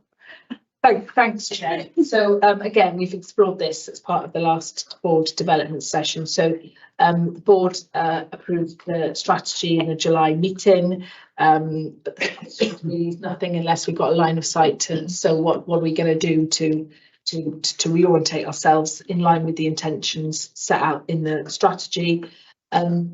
The plan attached is really, it is a very live document. The strategy is that 10-year strategy, but we need to have something that kind of helps steer us towards that. And it's kind of framed in two key ways. One, we call it strategy deployment. So how, as an organisation, do we need to think about our interactions with our communities, our structures, our governance arrangements, decision-making processes, how we engage with, show up to and use partnerships as part of our sort of collective approach to health and wellbeing improvement, as well as service delivery, and of course our culture and values, and how we want to use evidence, best practice and data to drive the organisation forward. So part of the plan sets out in the kind of operating model some of the key actions, and we want to take. We'll keep these under review. These will emerge and develop, and a suggestion that we have a tight sort of steering group to hold the ring on the operating model element. The other key bit then is in terms of delivery, and this has got a number of parts. I guess a really important principle is that the IMTP is not separate and unconnected to the strategy. As we develop, and I've started to develop the IMTP for next year, which will be for 3 years, we will use that as a mechanism to link back, very directly back to the strategy, using the same framing and setting out the actions we're going to take to move us forward along those 3 aims. And you can see, we've shared it previously, and you can see in the cover paper that if we were to have done that this year, we haven't got quite the balance right in terms of where our focus is. So the IMTP as a key way to drive that forward with those priorities set out in the strategy, and I guess through IMTP development and final sign off, you and we will hold each other to, you'll hold me and we'll hold each other to account in terms of is this taking us towards the strategy. I guess the other key actions in train to support strategy development is the delivery of those kind of enabler plans, so the keys to success. So we've already got the people and culture plan. It's framed in the same way. Digital strategies. We'll be starting work on refreshing our clinical services plan, the clinical futures strategy, which was in essence a clinical, in the title, a clinical plan. Huge progress made, not just through the Grange delivery, but in putting services on a sustainable footing. But that next phase of development now, we've actually got a session as execs on it tomorrow. So the clinical services plan will be a key component to taking this forward, as well as those underpinning strategies to support the direction of travel. And then finally, how are we going to know if we're moving towards this? So this isn't about performance targets or performance metrics. We know we're going to be doing those to death as we usually do through the performance reporting, but longer term outcomes that are we've suggested here in terms of against those aims. There's a outcomes framework suggested that we will not be looking at every month. Those dials don't turn as quickly as that, but things to hold us to account to in terms of taking those taking steps towards those 3 key aims. So I will pause there, recognising that there's quite a lot of detail in there. But again, as I said previously, we did go through this at a development session. I guess just to reiterate my point at the beginning, this needs to be live, because this is a plan that we need to check as we're learning from other organisations how they're implementing strategies, that this is much more live than I guess the actual strategy itself. So can bring back regular updates through the planning committee and this board in terms of progress. Thank you. Are there any questions? So, yeah. Thanks, Anna. Strategy is great. I mean, you put in a lot of work and the team. I think my only ask is, or just wanting to make clear, how are the different teams that are going to be involved in implementing this strategy? How are they going to be engaged, and what's the kind of mechanism? I know it's a live document. Yeah. They're saying it's going to be different KPIs and things, which I didn't tell you. But how do we exactly prioritize which is going to be which department, clinical board, or whatever mechanism you're really showing, how it is going to be disseminating into the real grassroots level, staff level? Okay, that's a great question. So a couple of things in that. So in terms of there's the dissemination and I don't know if I like the word, but like the socialization of the strategy out into the organisation, which has started, and we got a bit of a drive to do that, notwithstanding maybe some challenges about an official launch date, but trying to push that out into the organisation. So there's that bit about the strategy, and lots of teams, as well as communities and stakeholders, engaged in the development of that. So it is a bit of, like you said, there's the comms bit on that. And in terms of engagement in specific actions to take it forward, that will depend on the action. So, for example, on some of the operating model work we want to do, we want to look at our decision-making frameworks, maybe look at some of our structures, and that stuff we'll engage with the people who are most closely involved with that. So I imagine the board will have a view on decision-making frameworks, but not so much frontline teams. So that would be more communicating space. development of the clinical services plan, that's going to rely really heavily on clinical leadership, engagement, and across all the multi and professional areas. We'll be bringing back, following our, I said we've got some thinking on that and some time as an exec team tomorrow, but to bring engaging with the teams on that will be really important. And similarly in some of those other development areas, the estate strategy, for example, another key component. So I guess it sounds it's not one fit to each action or to each area of focus. Some of the more corporate-y things will be for us as board and Rani's team, and then the clinical development, absolutely, with clinical teams. And haven't worked all of that bit out yet when we get to the clinical services plan, which is in this document, it's sort of one line, but the unpacking that in terms of the leadership engagement and approach, that's a big focus for us over the next 6 to 8 months. Does that answer the question?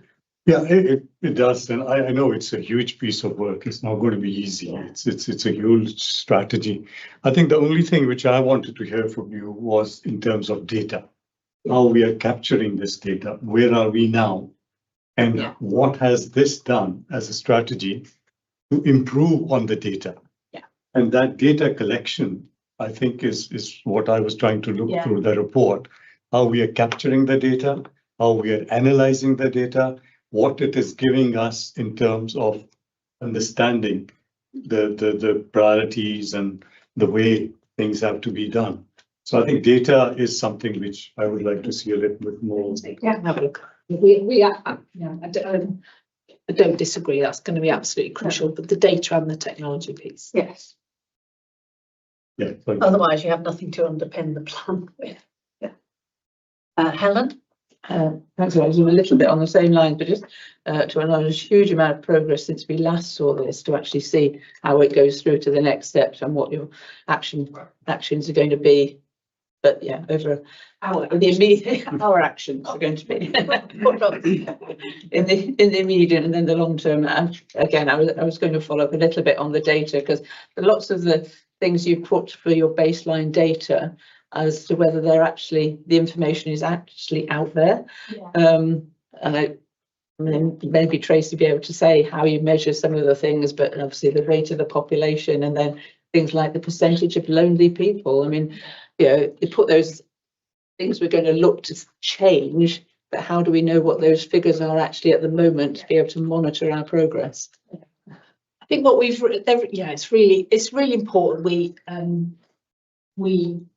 We all want to get a bit much more sort of sophisticated on this, and Tracy, we'll have had lots of conversations, and you with my team as well, on this, around how we do get drawn into the things we measure, inputs, outputs rather than outcomes, and grow. I mean, experience is obviously growing in terms of how we report in that. So what we didn't want to do is just put a whole load of performance measures in here. We just keep getting dragged back to counting the widgets or counting the performance of the traditional things. So there is some more work to be done, I think, across the piece in terms of how we properly start measuring the outcomes and the things that matter to individuals and communities, which is what they told us about. So some of these we will have, and we can baseline. Some of them are on a bit of a kind of a development agenda in terms of how we get that accurate information. But if we haven't already got set ways of doing it, then there is something about challenging ourselves. Do we find a way to, whether it get a proxy for that, or a way to start to track some of those things that actually matter to people, rather than things we can count? So I think we've got some data sets for a lot of the areas, but obviously not a complete data set. One of the areas that we're having, and I'm really keen now with Seema joining us to pick up with wider with clinical execs, is so what's the, well, not one metric, what are the suite of metrics that tell us the quality of care we're providing? Because there's loads, and it's not probably in all those performance measures around, is it in the GIRF standards, is it in our national clinical audits? There'll be what's the selection of those we should pick to hold ourselves to account in terms of the quality which is what we've committed to in terms of the quality of care we provide. Yeah, because it's really important that we ensure that we have data that indicates that people are receiving the most appropriate care for them to improve their well-being. Seema, and then I'll bring just building on that and developing that data set with our clinical teams as well. They know what good care looks like as well as our communities. Helen. Thanks. On services in the community, I really like to see the outcome about budget being increased on services in the community and increased across Gwent. So some of the things there, we're saying that we want an increase in people accessing the independent prescribing service. But under the Common Ailment Scheme, which is a really good scheme, I see that we're looking at maintaining rather than increasing. Is that because we're hoping people are well, so they don't need to? Because it seems to me the Common Ailment Scheme is such an excellent one that I just wanted to understand the thinking behind that. And my other question was, I see that this links to the Strategic Equality Objectives 2020 to 24. So are those going to be updated as they're at 2024? I'm just thinking about equality is quite a busy area, isn't it? It's an important clarification. So understanding the timeframes for that side of things. Well, on the I have to pick up on the maintaining. I don't know whether that was that's just been an overlook. You're absolutely right. What our intention is to, and we'll see in the later performance report, is to increase the offer out in the community. So I'll check on that word maintain through the edit. And on the on those equality wellbeing objectives, Denise, who owns those? So we've got an updated strategic equality plan, so that stretches beyond 2024. So we'll be able to update that and bring that into the deployment of the plan. In terms of the wellbeing objectives, I think that's something that we probably need to refresh and review in line with our social partnership duty, because we do have a duty under that act to agree those in partnership. So we brought our first social partnership duty report to board a few months ago. So there's work in train within that report to refresh those wellbeing objectives. Penny and then Paul. Yeah, in terms of data and collecting data, this is where you could use or work with local authorities, because we have so much data on people's well-being, with what type of treatment they're getting. Feedback is incredible from surveys and things. So it's all been done, and surely you can feed into that, or they can feed into you, sorry, and use that. Why are we doing the same thing over and over again? Yeah, I think so. Just on that, I think so we've got the JSNA that is growing in terms of metrics it's looking at, which will be a key part of tracking this. We've got the work on the NDR, haven't we, at a national level, which in terms of not very technical language, but the bucket is getting more full in terms of the types of data sets that are going in there from social, well, not just social care, but the opportunity for it to go in there. So this absolutely isn't about us. This is about us using the data that's out there in a more sophisticated way, really identifying where we have got gaps. But as I said, I'm trying to just move away from the performance tracking, but using our existing, the great work that Tracy's team done and what comes out of the NDR is going to be a real key. Because it's the type of information you'll get are those who are suffering, how many are socially isolated. It goes deep. So, it's all there. Yeah. And it would be useful to use it. Yeah, that's really helpful. Thank you. When I read the report, I thought to myself, it's the best healthcare, environment and lifestyle. I just wanted to raise the issue of the health and wellbeing and the needs and support needed for Monmouth from the recent flooding, and whether or not, or the fact that we offer our full support in the community there. I mean, what we do to help at all. All I wanted to say was how impressed I've been with the staff that I've dealt with as chair of the Pharmaceuticals Committee, which is a very quick response to a very serious issue and the relocation of the pharmacy. But I just wondered at some point whether we could get a report on the support. Well, when Leanne joins us, that will be because it was a devastating episode, and people really work extraordinarily hard and collectively to help people in great distress. So we'll pick that up when Leanne is able to. Neil? I have to be careful how I word this, because I don't want to give the wrong impression, but I'm tremendously impressed at the scale of the ambition in this proposal. The thing which I would like some reassurance around is the point about the goals in terms of average life expectancy being reduced, so that those from the most deprived areas are achieving equivalent life expectancy within 10 years with, sorry, the ones from the most deprived areas are achieving the same life expectancy as those from the least deprived areas, which I think is a tremendous ambition, and I'm completely in support of that.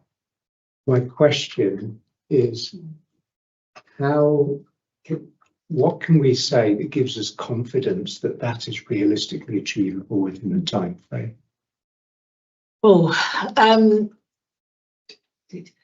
So we've been talking, haven't we, as a health system, as a health and social care system, about reducing health inequalities for years. And I think, you know, Tracy will have these stats that the gaps are getting wider, aren't they? But to steal an expression from Tracy, it is about when are we going to get kind of angry and do something purposefully about it. And that's really, some of this is at the heart of what we're trying to do through the strategy. I don't personally know how we can commit or set an ambition to do anything else, otherwise we're accepting it. So have we got every action intervention bottom down that we can say with confidence and they will deliver that? It's not just within the gift, as we've talked about a lot in terms of an environmental context, the wider determinants. What's the difference between the vision and the objective? Yeah. Or the goal, and making that clearer. Okay, that's helpful feedback. Okay. Anything further? Could I just, two minor details. Could I please urge that in terms of the framework, we include the fact that decisions will be taken on the basis of cost effectiveness. So that we don't really that. I did, yes. And that on the IMTP map, obviously we will emphasise community care more, and that I would have thought money was a bit of an enabler. If we haven't got any money, it's not going to be very helpful.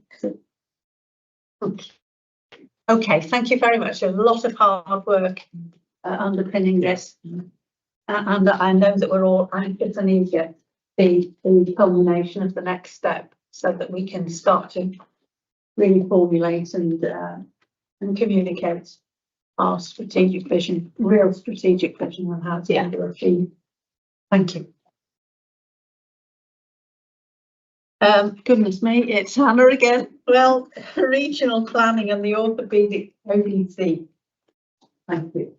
Thank you, Chair. So this is the OBC for phase 2 of the Llantrisant Health Park development.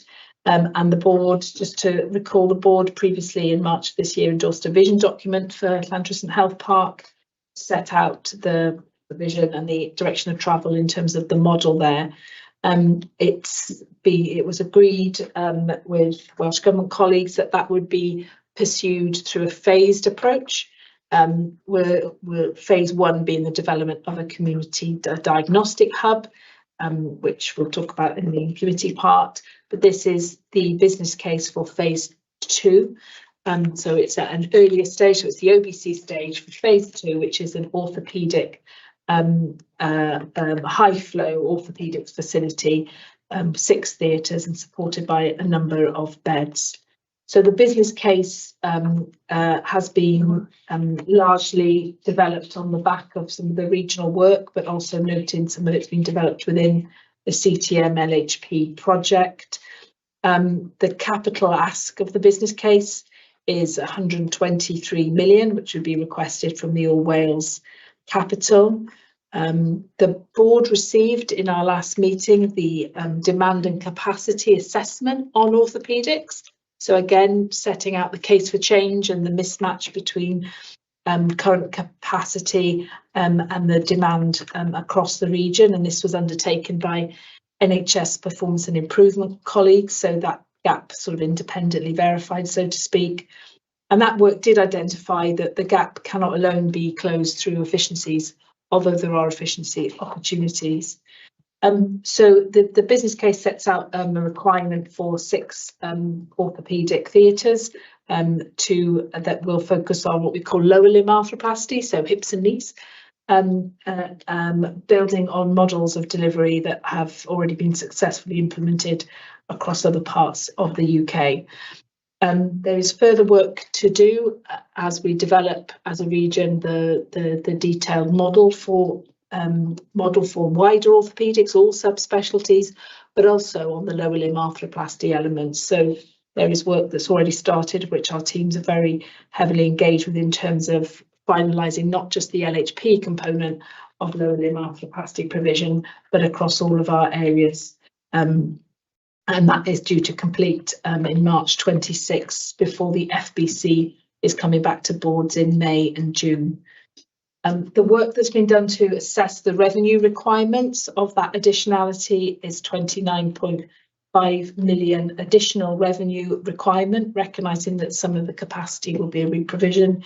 Early and initial assessment is that circa 6.5 million relates to AB, relates to our activity. Just to say, those costings have been developed on a kind of a unit cost price, looking at GIRF best practice standards and how other units run in England. And so these costs are being developed by the LHP programme. From an AB perspective, our teams, the clinical lead for the region is our own local CD, the clinical director for orthopaedics, so obviously heavily involved in that process, and the D&C. I think we've recognised as an organisation we have got sustainability challenges in orthopaedics. So as the team work through their sustainability plan, LHP and the offer here will obviously feature as part of the solution to that. Just to be really clear, it does not solve all of our orthopaedic challenges. And the further work then with the region on, as we go into FBC, in terms of what will be the model of delivery in LHP for arthroplasty. Not just the numbers, but in terms of the commissioner and provider models of delivery, and again our team working with colleagues across the region, looking at how this works in other areas.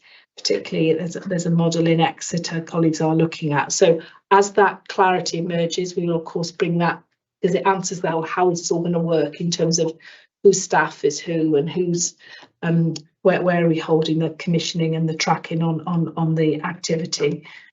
As I said, the ask for capital will be going into Welsh Government, and we're not, we recognise that there's an affordability challenge. There's an affordability challenge across the region. So there have, and will be ongoing conversations with Welsh Government about how they support that additionality, recognising that there is, and has been for a number of years, significant non-recurrent investment into planned care. So I'm sure Nicola will come on to touch on that in terms of the revenue element, but we will be seeking national support to support the revenue implications as we move through to FBC, with a predicted opening, operational opening of LHP at the end of 2028. I'll pause there. I'm sure there's lots of questions on this one. Paul? Thank you for the report. It's very detailed and thoughtful. I've got 3 sort of reservations really, or 2 reservations and a sort of a request. The issue for me is on the funding and the sustainable funding. I think that's something which is really important for us to understand. And I think before we commit to anything, we need to know there is going to be funding in place to assist that. Second thing then is to make sure we've got all the information and data about the needs within this organisation in terms of the capacity. We need to understand all that before we move forward on that. And the third area, I think, which is important, it is mentioned in the report, but I think meaningful engagement, and that can take up to 3 months, if not longer. So we need to make sure we get all our communities to sort of understand whether there may be other alternatives or not. I certainly think that, I want to just mention the reservations. However, I mean, it's an important project. I just wanted to raise those issues. I think it's only fair that I should do so. Yeah. Did you want to come back with affordability? Yeah, I can just pick up the challenge on affordability. So it's really difficult trying to, given the size of the financial, we're not in a position where we can underwrite that. There's so many unknowns for us in the next few years. By the time this is open, there will be about 2 or 3 years of different financial years. We don't know what the uplift is. There's a new government potentially going to be coming into play. Where does this fit into prioritisation? So there's all of these unknowns. But at the same time, we all know that this is an area where we've all got in the region a significant shortfall between where demand and capacity is. So I think it is a real opportunity for us to work together with the other health boards to come up with solutions, and that additional capacity also then creates opportunities in all of our existing estate in terms of how could we organise ourselves a bit more effectively for orthopaedics. So in terms of that, there's a strong commitment. This is the right thing to do, but that's why this is an outline business case to go to Welsh Government that will enable us to have a conversation, to acknowledge the position we're all in around the financial challenge and look to seek a commitment from them around how we navigate our way through this. So I think we're just being really clear at this stage. This is a case we think we will need to support, but as Hannah said, there's been lots of non-recurrent funding on plan care, and if this is a priority, then we would be looking together for support. What I haven't seen or would be helpful would be to get that list of all the projects, where the priorities are, because then where this is in the list, and also to get an options just to understand, and the funding issues that may be raised. For example, this would raise an issue with regard to revenue. Yeah, it's the revenue implication is the most significant issue for us. Yeah, because we're talking about say 8 million a year if we, and even when you take into account efficiency opportunities, and we know we can work differently. Even the non-pay costs of lower limb arthroplasty are significant when you have the prosthetics for hips and knees, and the opportunity is not to the scale of what this investment is needed. So we factored some of that into the plan anyway, in terms of being an efficient model, which this would be. So I think strategically we all support it. We think it's the right way to take orthopaedics forward in the region. The difficult challenge will be around affordability, which is where the discussion will need to go as a result of us submitting the OBC. I think, and we all the health boards are in the same position in terms of that. Any? Well, I just want to come on those other 2 points, because one was affordability, then one was our state and our facilities and maximising those. So the D&C we looked at last time, as I touched on, was done by NHSP and my colleagues, was very thorough. I'm happy to sort of recirculate that in terms of identifying that gap. And as I said before, we know internally that we do have a sustainability challenge, and orthopaedics has run quite a long time on a lot of non-recurrent additionality. So I think the case for there's always more to do around efficiency opportunities, but comparatively, when you look across the region, AB it shows very well in terms of how we're using facilities. More to do, absolutely.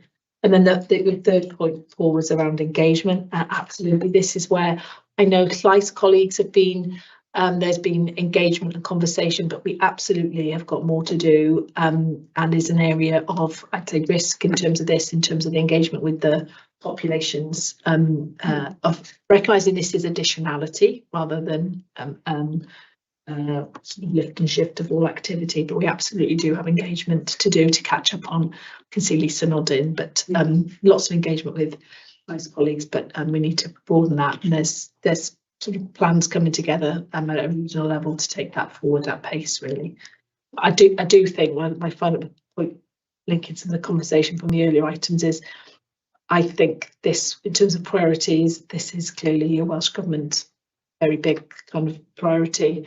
I wouldn't be surprised if there are decisions around this business case in advance of changes. This, I think this is that sort of level of priority that it will be quick focus and quick turnaround, either way, whatever the decision be.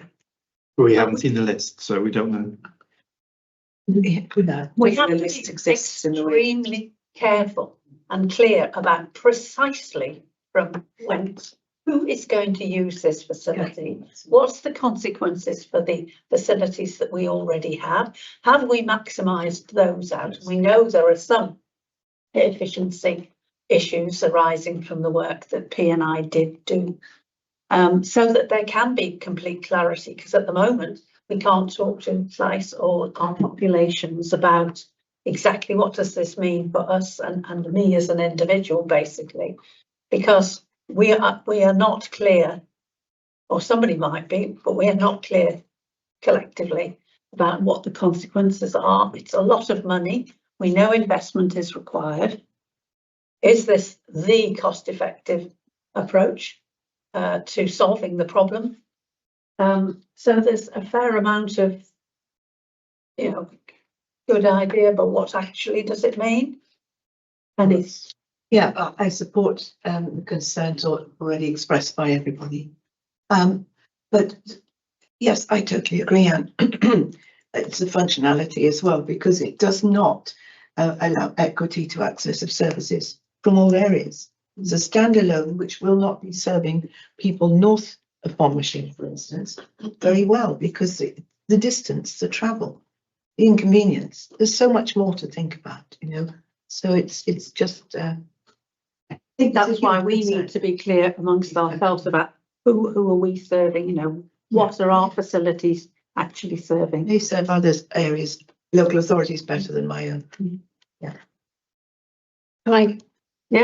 As the paper sets out, as part of development and then next phase of planning, and I can't remember what's called, the South East Wales Lower Limb Capacity. So the detail then of how a whole estate across all of South East Wales, and you're absolutely right. How does access and travel times feature in that so that we mitigate? Because it's not a suggestion that everything we're doing is going there, recognising that we've got lots of facilities across all of across the whole of the South East Wales patch. So in terms of that feeding into that next phase of work, drawing out the what does LHP mean in terms of travel times analysis, as well as what the other sites will and can provide. It will be important to draw that out based on the feedback. Yeah, because many years ago, Llandoch was funded to be the orthopaedic hub, and we just need to understand where does that fit in. Just on that point, so I think we have got to do the broader work, but I think what we do recognise is this fits perfectly to be an arthroplasty centre for South East Wales. We need to do the work, and that they would be the non-complex ones that run super efficient. They operate in England in a number of areas. And I think recognising the pressure on all our services, what you've got at the minute is 3 health boards that all does arthroplasty, foot and ankle, hands, shoulders, all duplicating in facilities that are not really fit for purpose and not necessarily efficient. So the vision is across the region with the capacity we've got, and this is an additional, which is the best way to organise ourselves, which could be YWF, there's a super efficient foot and ankle or hand facility, could be doing those for the whole of the region. LHP does the arthroplasty. The Cardiff and Vale in Llandoch is doing all the spines, the complex. So between us, this is, that's what we need to do as the next phase. And then that should enable us to see more patients for hopefully less, but for the investment, we get the best value and the best outcomes for all of the population.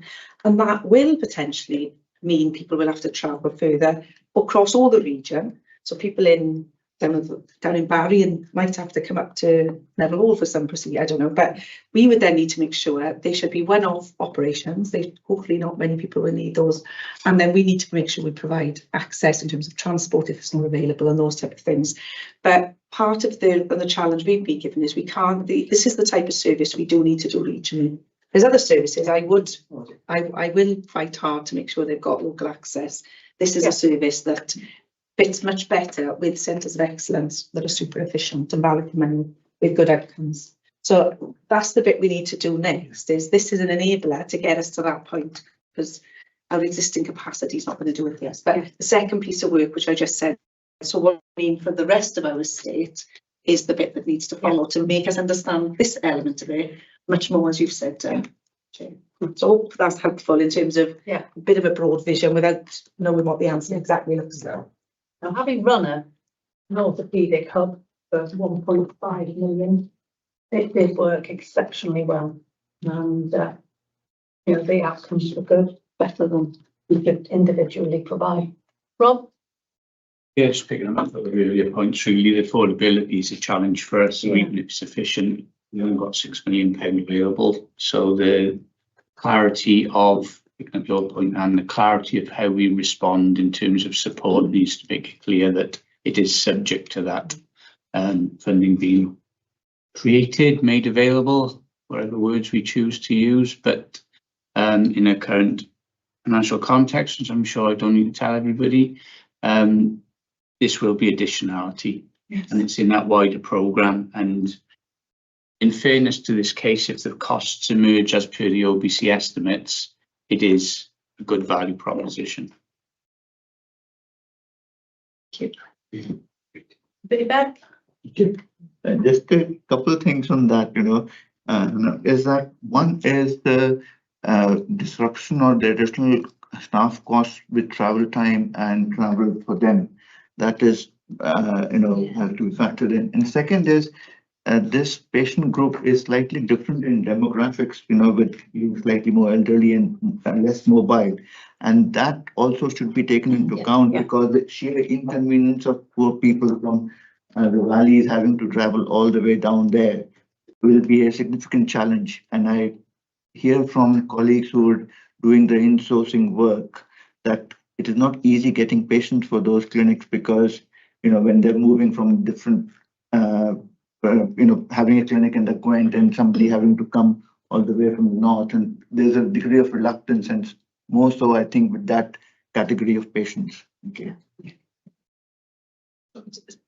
Which come respond to that. Sorry, I haven't got my glasses on. So on the absolutely on that detail of what's the workforce operating model needs further work up. I know we talked about this with Sarah previously as well. The thinking, but it's not, you're definitely not being asked to sign up to that today, but the thinking is around kind of a health board, assuming, but to be determined, to be confirmed CTM in terms of the location. So theatre staff, all employed by the central kind of the lead health board, with medical staff. Now I don't know whether we don't know whether that will be surgeons and anaesthetists. But so assuming that the investment goes into all health boards to all increase their medical teams in order to job plan colleagues in. You're quite right, there'll be an implication and impact on travel times. So that stuff all needs working through. I talked about the Exeter model, I think I did very briefly. That's where there's going to try and be some sort of learning in terms of that's the model that they've adopted, is the understanding. So as this work goes through, and I said up till April, that kind of crystallising what will be that, not just the numbers of staff we need, but what will be the model for how they work and operate, and the employment arrangements needs to be worked through, looking at how it's worked elsewhere and factored into the costings, because and the efficiency, because you're right, there's travel issues in that.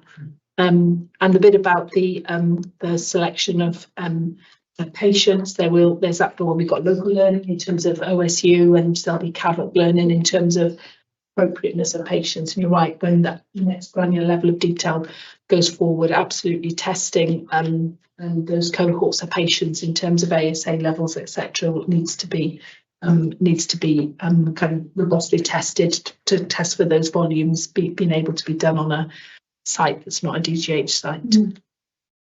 Certainly, in my experience, we didn't change the employment status of the clinic and the report trusts. But what we did have is very, very tight job plans. Yeah. Any further? Are we happy to agree in principle with the OBC, subject to obviously further work being undertaken to give us complete clarity on where we're providing the totality of orthopaedic care for our communities. Subject to clarification on the workforce operating model and the fact that the cost will be additional, and we do not see how we will be able to cover this at the present time, given Yeah, that's good. Okay. current situation. That's okay? Yeah. Yes. Okay, thank you. Thank you very much, Jo. Anna, can you breathe a sigh of relief and have a quiet moment? Good one. Thank you. Is it open for submission? Yes. 6.1 Women's Health Update. Oh, no, we won't. We'll break for 10 minutes, please.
Keep them out, please.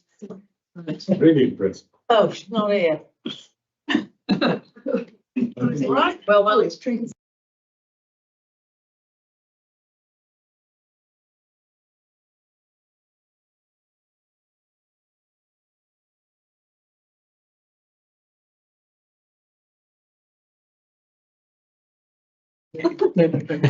Sorry, Anne. Gather your wits, off we go. Women's Health Update Report, please. Thank you, Chair. So you'll be aware that the Welsh Government published the Women's Health Plan earlier in the year, and we're doing an awful lot on women's health as well. You know, it's in our strategy, and has a significant focus. The Welsh Government plan set out a range of ambitions and has then focused us down and has requested equitable health boards to prioritise putting in place a women's health hub. We know that women experience health inequalities differently. We've seen for the first time in 100 years, from about 5-6 years ago, the life expectancy of women going in the wrong direction after a century of improving life expectancy.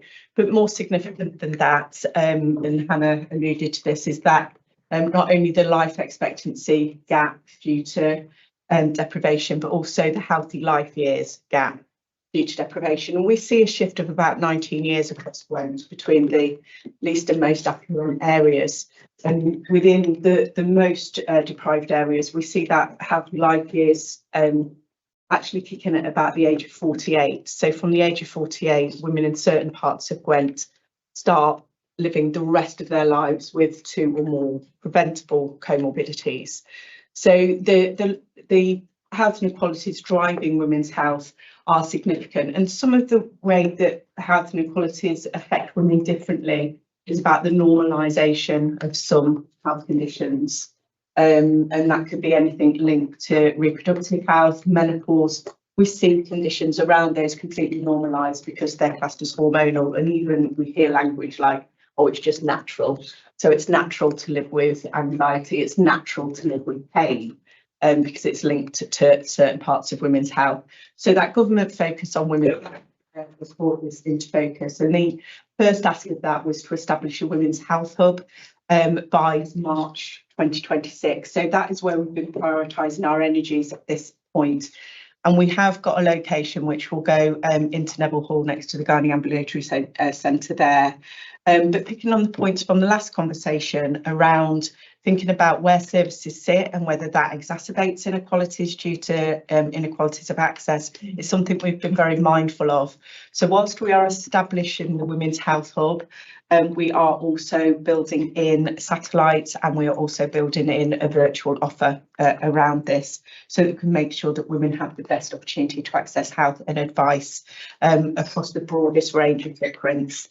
So what the plan, what the report suggests at the moment is just really where we are. But what I will say is what we are really is at the start of a 10-year strategy around improving the health of women. And this has to go broader. We need to think about the impacts on violence. We need to think about the impact of sexual violence. We also need to think about the impacts of cardiovascular disease. We know that that presents differently in women to men. So thinking about those differences and how we can really improve women's health. And this isn't to say that we're going to be ignoring men's health, because we're not, but it's a different set of priorities and a different focus. And that disproportionate inequality that happens presents differently across the genders. So, but that's where we are with the Women's Health Plan to now, that prioritisation around getting that hub up. And I think we are due to have our ministerial visit in February to look at this as it's been established. So we're moving forward at pace, but I think that we're at the start of something rather than at the end. Thank you, Tracy. That was most helpful. Are there any questions to Tracy? Hannah? Thanks, Tracy. Pleased to see the progress obviously being made with this initial funding you were given, but obviously concerned about the sustainability. If you don't know where the funding is going to come from April, and you're due to open or start the centre running in March. Yeah. How are we going to manage that situation? So this is a huge challenge with this piece of work, because the funding is about pump priming and getting this established. And what we're being very mindful of is not putting in place something that is going to vanish. So we're building this alongside our offer. that we already have. We're very, very fortunate in terms of the way our system already exists. There is a lot of dedicated health services that we're sourcing around and using the funding to think about how we can enhance that and put that forward. But we are really very mindful about not putting in something that we can't sustain. And that is a challenge with the funding. As like I say, it will go in March. And there's no promise of anything that will follow after that. So that's quite a challenge then.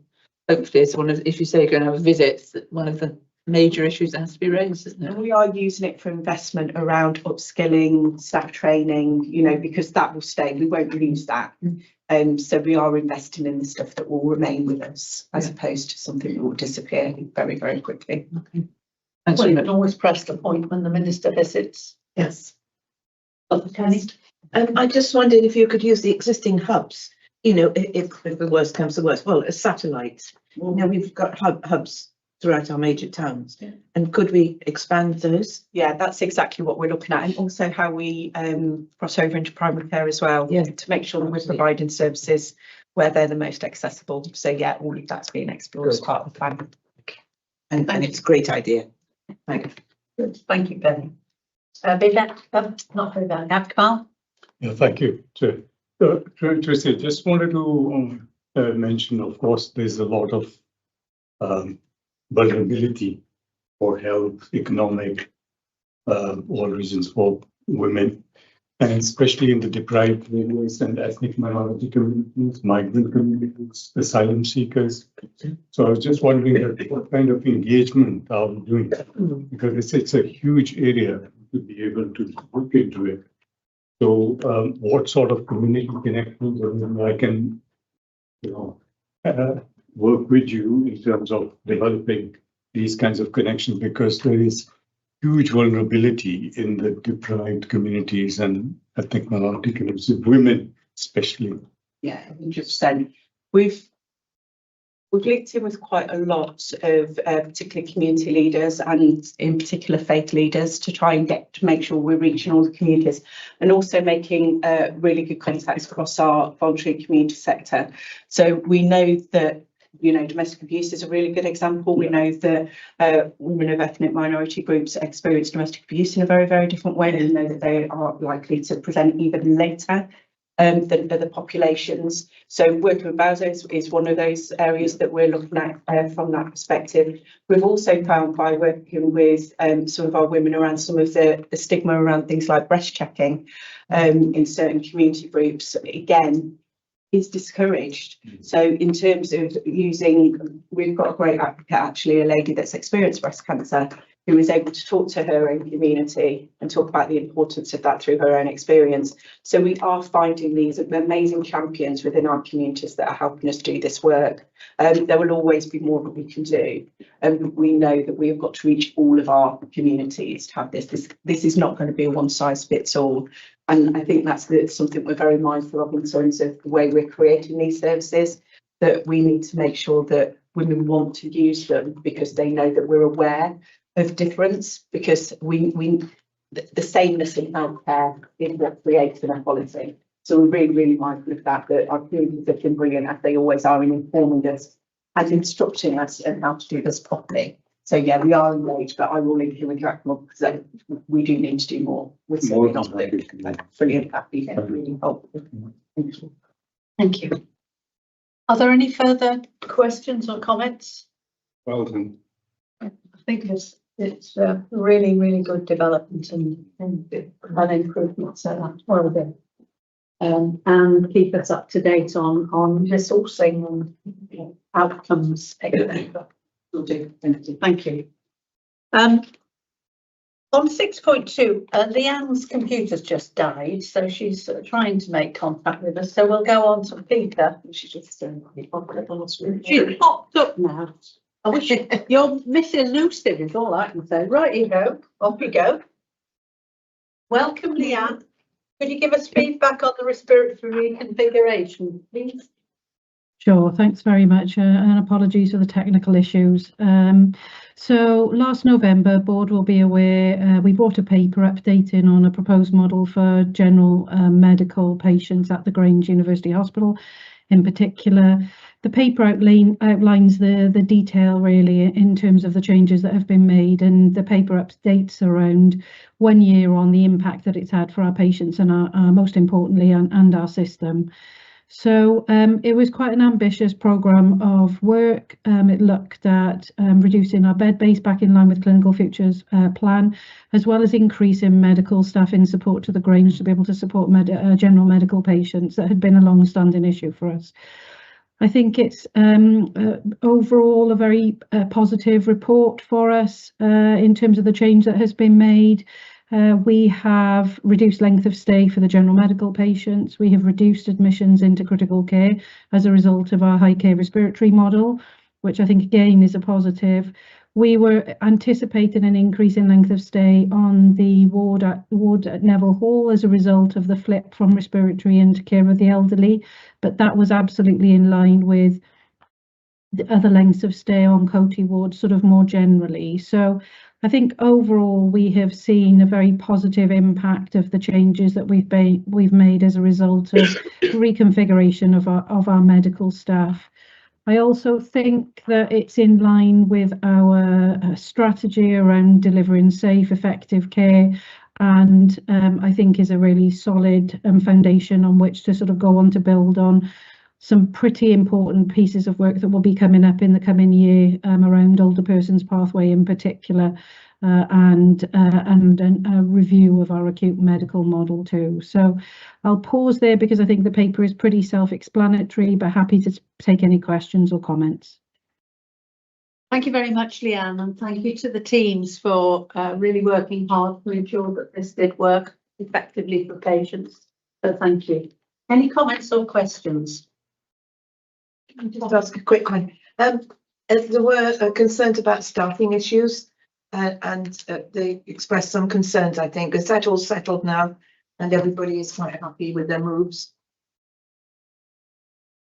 Thanks, Penny, for mentioning the staff. I think the paper does draw out that there's been some real positives, particularly from some of the consultant workforce about that team when they're split across multiple sites. That does cause pressure and problems for them.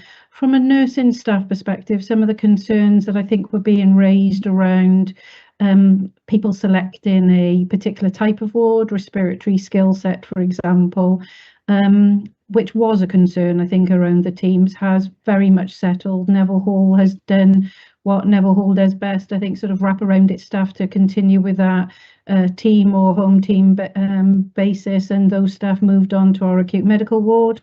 And for those that wanted to maintain and continue with the respiratory skills, they got the option to move to the Grange. So overall, no negative feedback from the staff. Change is really difficult, but it was something that I think was managed pretty well. We did a lot of engagement up front to help with that as well. So, and as I've said, I think in the paper it does draw out, I think, some of that staff engagement that has been completed. I don't know if Jen has got anything further to add from a nursing perspective. No, Leanne, I think what you've said absolutely captures it. I think the staff have settled well, and certainly Leanne and I personally fronted up some of the comms, so there was a direct opportunity to link with us. So nothing that is of concern post settling in. Good. Thanks. Good. Any further? Yes, Peter. Just to add that our allied health professional staff really welcome the change, particularly our respiratory physios who were really challenged supporting the activity across the sites, but centralised now in the Grange has really helped them. Good. Good. Thanks. Any further questions or comments? So I think it's really helpful to have such positive feedback. Something we did try, which was we risk assessed. Really did work well. In fact, better, I think, than we anticipated in the first place, and improved patient care. So that's good. Thank you very much. And thanks, Leanne. Can you thank all the staff for their hard work in making this a success, please? Absolutely. Thank you. Thank you very much. Thank you. Right now, Peter, Health and Safety and Fire Annual Report, please. Thank you, Chair. So I'm pleased to present the annual report, which is for the period 24 to 25. And this is the Health and Safety and Fire Annual Report. Some colleagues on the board will be familiar with the annual report. We have already presented it to the Patient Quality Survey, including report possibly through the Health Safety Committee and the Executive Committee as well. And it's the usual report. You'll be familiar that it summarises not just the legislative framework that we operate under, but also the report describes the governance arrangements that we have in place in the Health Board to underpin all of our health and safety activity. We organise ourselves in terms of health and safety around fire, health and safety training, manual handling, risk management, and violence and aggression. And I act as the executive lead for health and safety, with responsibility delegated to me by the chief executive. Whilst I work on the basis that you've read the report, it's very lengthy and detailed as it needs to be. I will just kind of summarise a few key points. I'm pleased to say that across a whole range of areas, we've seen an improvement since the previous year, and just particular things to draw out, because these were things we were concerned about. We have seen a gradual improvement in the compliance with RIDDOR reporting, so that's reporting of injuries, diseases and dangerous occurrences. And we are required under the legislation to report that within a time frame, and we have improved our compliance with that. Still some way to go, but it's really positive that we've seen that move in the right direction. In terms of health and safety statutory mandatory training compliance, that was an area of concern for us, particularly manual handling training, because it requires face-to-face training, has always been challenging for us right across the Health Board. We have made improvements in regard to that. Again, we have still got some way to go, but really, really good improvements. And that is a reflection of some quite innovative practice across the Health Board to take a different approach to health and safety training, much more risk-based, so understanding what the particular training needs of a staff member based on the role that they undertake, and tailoring the training to the work that they do. And that has really helped us. That has helped. But we're also addressing just training capacity, supporting divisions to train their trainers and train their teams. So it's really important that we build that capacity in the Health Board around training. And that is working out really well. In terms of monitoring, whether that's health and safety monitoring, and we do a range of health and safety inspections, we've been able to undertake all the inspections that we set out to do in this period, which is good, and we're getting good compliance back from those inspections. Where there are gaps identified, we are able to develop action plans with the divisions and work with the divisions to then close down those actions, and we get some really positive movement on them. That's good. Likewise, for fire risk assessments, we were really challenged in previous years about completing all of our fire risk assessments. I'm pleased to say in 24-25 we were able to complete 100% of the fire risk assessments that we set out to do, and that's really important just to keep our site safe, but really have that intelligence on the ground about where our fire risks are so that we can attend to them. The other thing related to fire risk assessments, it gives us that insight where we need to address potentially like capital issues, so whether that's our fire alarm systems or compartmentation issues, particularly in our older sites that need addressing. And we work really closely with Hannah and the capital planning team and we have an allocation of capital money every year to address some of those capital requirements. And we have a really robust programme, particularly around replacement of fire alarm systems. Fire alarm systems need upgrading after a period of time, and we make sure we have a long-term programme to upgrade and update our fire safety arrangements. I'm pleased to say we don't have any areas that are not covered, but we have a forward work programme to upgrade as we move through. health and safety, obviously, there are risks in the organisation like this, and we are able to identify the key risks, and the annual report does that. It draws out the risks and the gaps that we have. That's really important because it informs where we put our effort and what our action is, and we take forward. We've captured those risks in the strategic risk assessment. We initially developed the strategic risk assessment back in 2023-24. I'm pleased to say that our risk score, which was 16, has been reduced down to 12 as a result of the action we're taking. We have a risk appetite of 8, and we're aiming for a target of 6. So we have some clear mitigating action related to the strategic risk assessment that we're taking forward, and that's reflected in our work plan for health and safety. We also worked with internal audit to do an internal audit where the fieldwork was done in April and May. And we had limited assurance from that, but wasn't a surprise for us because it completely correlated with the risk areas that we knew about. And the actions from the internal audit correspond with the mitigating actions in our strategic risk assessment as well. What that does, it brings it together into a really clear work plan for health and safety in terms of what our target areas are. So what I would say is we really understand that well in the organisation about where we need to be working and what our risks are, and we are actively reducing them, which is good news, but still some way to go. Really, our main risks remain around manual handling training, RIDDOR reporting compliance, undertaking our fire safety risk assessments and work-based risk assessments, but they're the things I've mentioned already. One thing that we are looking to do now in the Health Board, besides having our improvement plan, our action plan, is to develop a health and safety strategy for the organisation, and that's an active piece of work that the Health and Safety Committee is taking forward. I would hope to bring that forward in the next year. So that's really important. A thread that runs through that and that will be really key to that is addressing the cultural aspects for the organisation around health and safety. And for me, what this means is that we enable everybody employed in the organisation to really understand their responsibilities around health and safety, because we all do have responsibilities.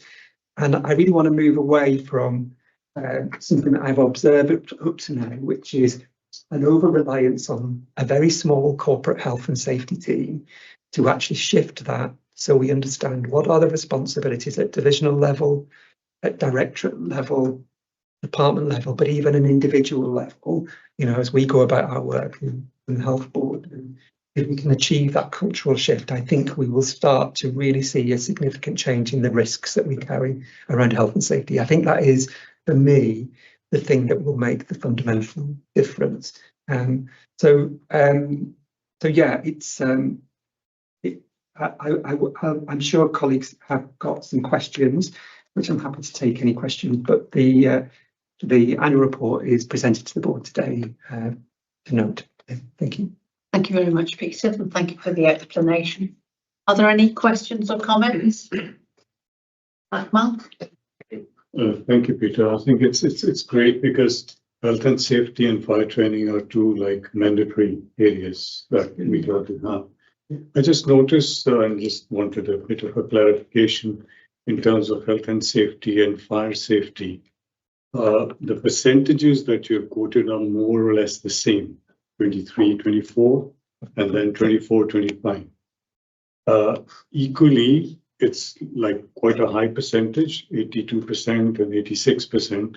So am I correct in assuming that the 15,000 or so people that we have, almost 14 or so thousand are trained? Yes, so that's for all of our Health Board employed staff. Okay. That data, yeah. Okay, and so how does that monitor in terms of how do you monitor training every year, 2 years, 3 years? Sure. How do these figures come about? Absolutely. So the health and safety training, because it is mandatory training for our Health Board employed staff, and they undertake the training and they record that on our electronic staff record, ESR, and that provides our data, our record of their compliance for training. we've got, that provides really good intelligence for us because we can drill down then to different staff groups, different parts of the health board, so we understand divisions, departments. It gives us an opportunity to really target those areas. So, for example, I know that particular staff groups perform differently.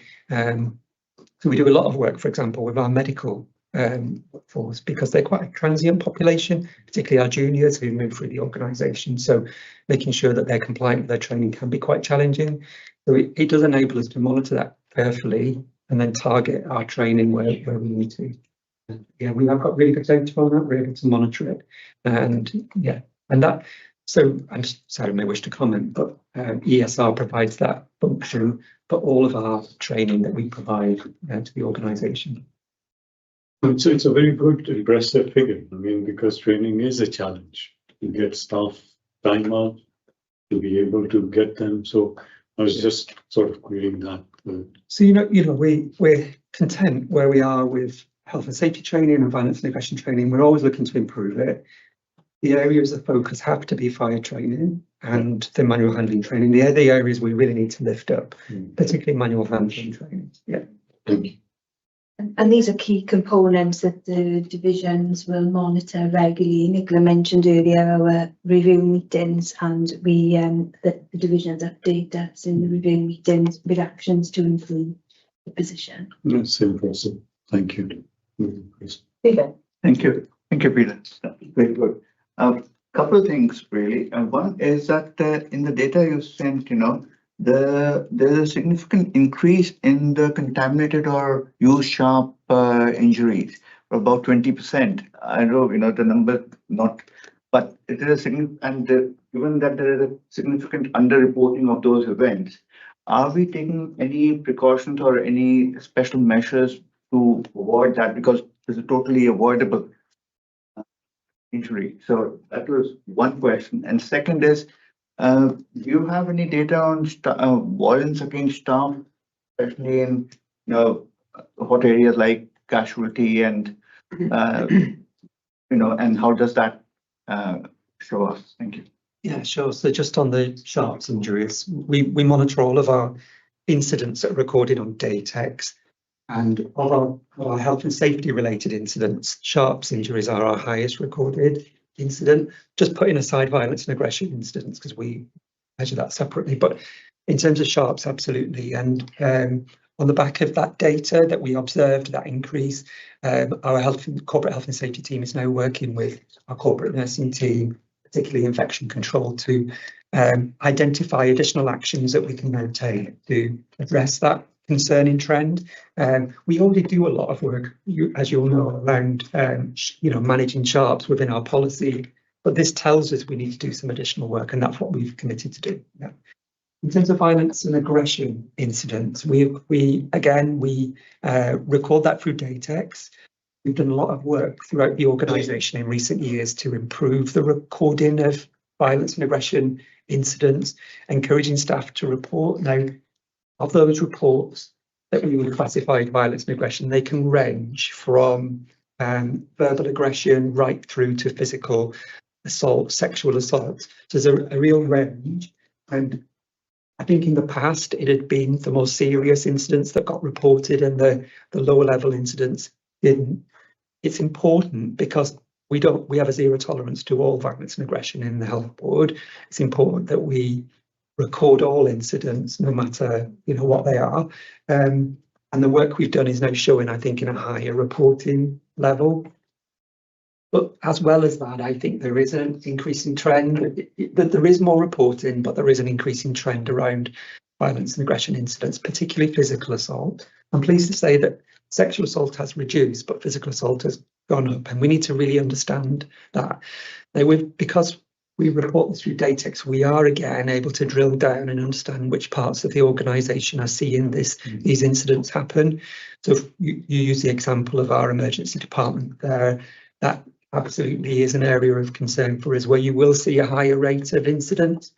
So because of that, we're doing some very specific work with the emergency department One piece of work we're taking forward at the moment is piloting body-worn cameras in that area, because we're trying to think of all things we can do to support that team to reduce incidents of violence and aggression. So I'm really working closely with that team, getting a lot of feedback from them. They've got lots of ideas themselves about how they think we could reduce incidents of violence. So there's some quite active work happening in that space.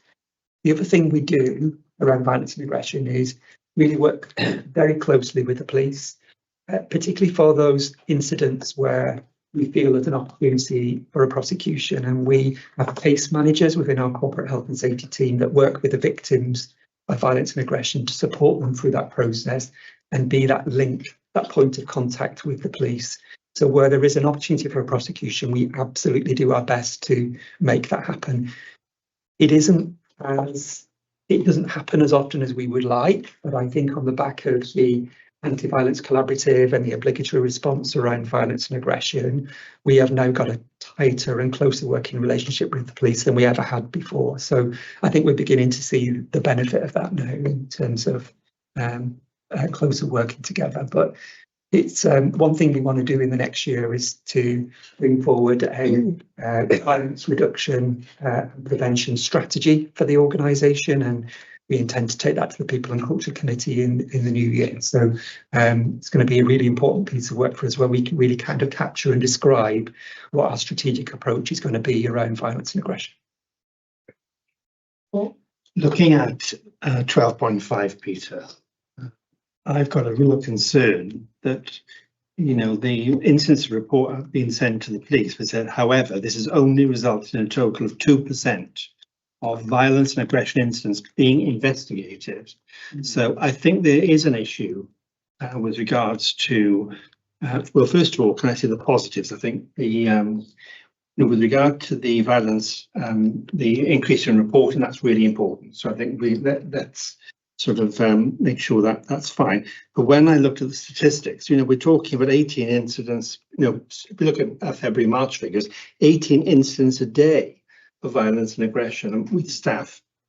And my real concern is that is evidence that the police need. Now, the use of CCTV, we may need to look at whether we may need more of that. I've mentioned before, and I'll mention again, the use of body-worn cameras, the evidence base. But the problem we've got is, if you read the newspapers, that it's taken 2 years for cases to go to court. Now, that is an incredible time for victims, well, our staff, having to wait all that time for it to go to court. I've noticed the community resolution and conditional cautions, which are available to the police to be as a potential sanction. So I think there needs to be a conversation about how we can sort of ensure that our staff are supported in the workplace and the police are undertake the investigations proportionally and appropriately, and how we can help and support them with use of CCTV or body-worn cameras, wherever it is. So the evidence is there, and then the decisions are much easier if they go to court, because if somebody says I didn't do it, there's evidence on a camera, well, you didn't do it, then people plead guilty. And then you don't need the victims to go to court. So I think, you know, I'd be just interested in your thoughts on next steps on that, really. Yeah, I agree with you. I think whilst we are reporting more incidents to the police, and so from 1% the previous year to now 13% of all of our violence and aggression incidents are now reported to the police. That's quite a leap. I think it could be more. What is disappointing, within that amount, only 2% of those go on to result in some kind of action from the police. I think our opportunity to change that comes from the obligatory response around violence and aggression. That is a multi-agency commitment, including the police and the CPS, around our response to violence and aggression incidents in the public sector. And we've all signed up to that, and it's that commitment to take forward the response, which I think, to be fair, has been lacking in the past. Now, we can hold the police and the CPS to account on that if we feel that they're not responding as we would want to. What I would say is that our working relationship with Gwent Police is very positive. We've got a really good working relationship. They work with us really closely. We do a lot of careful and good work with victims of violence and aggression in terms of case management, supporting them through that process. We'll always be guided by them as to what they want to do and how they want to take it forward.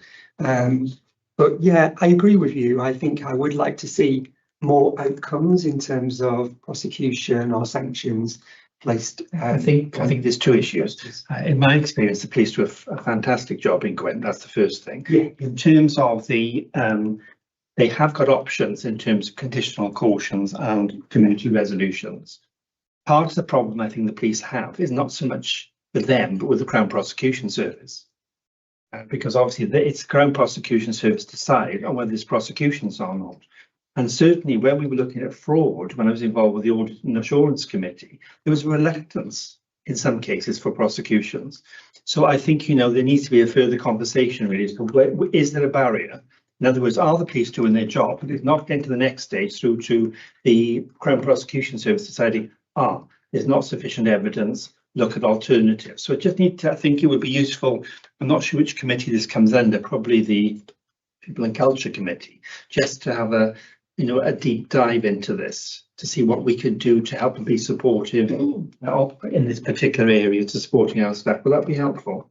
Absolutely, yeah. So we monitor the violence and aggression data through the Health and Safety Committee, but the violence reduction and prevention strategy I was talking about that we are currently developing, it's my intention to bring that to the People and Culture Committee in the new year. So absolutely. But the other thing we have done is we've developed, and it's in the paper, a collaborative group between the Health Board and the police where we review violence and aggression incidents together.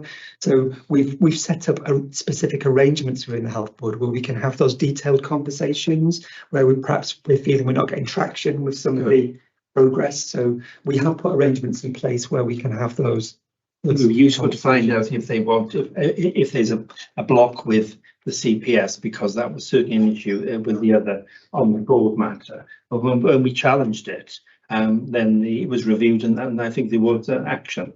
So I think it's all about what's the impact of those conversations. Thank you. Thanks. Anything further, Penny? Yes, so Peter, you put in there about your concern about the leadership and managers who had responsibility for health and safety and a lack of training. Are you reassured that that's being improved now, or are you still concerned?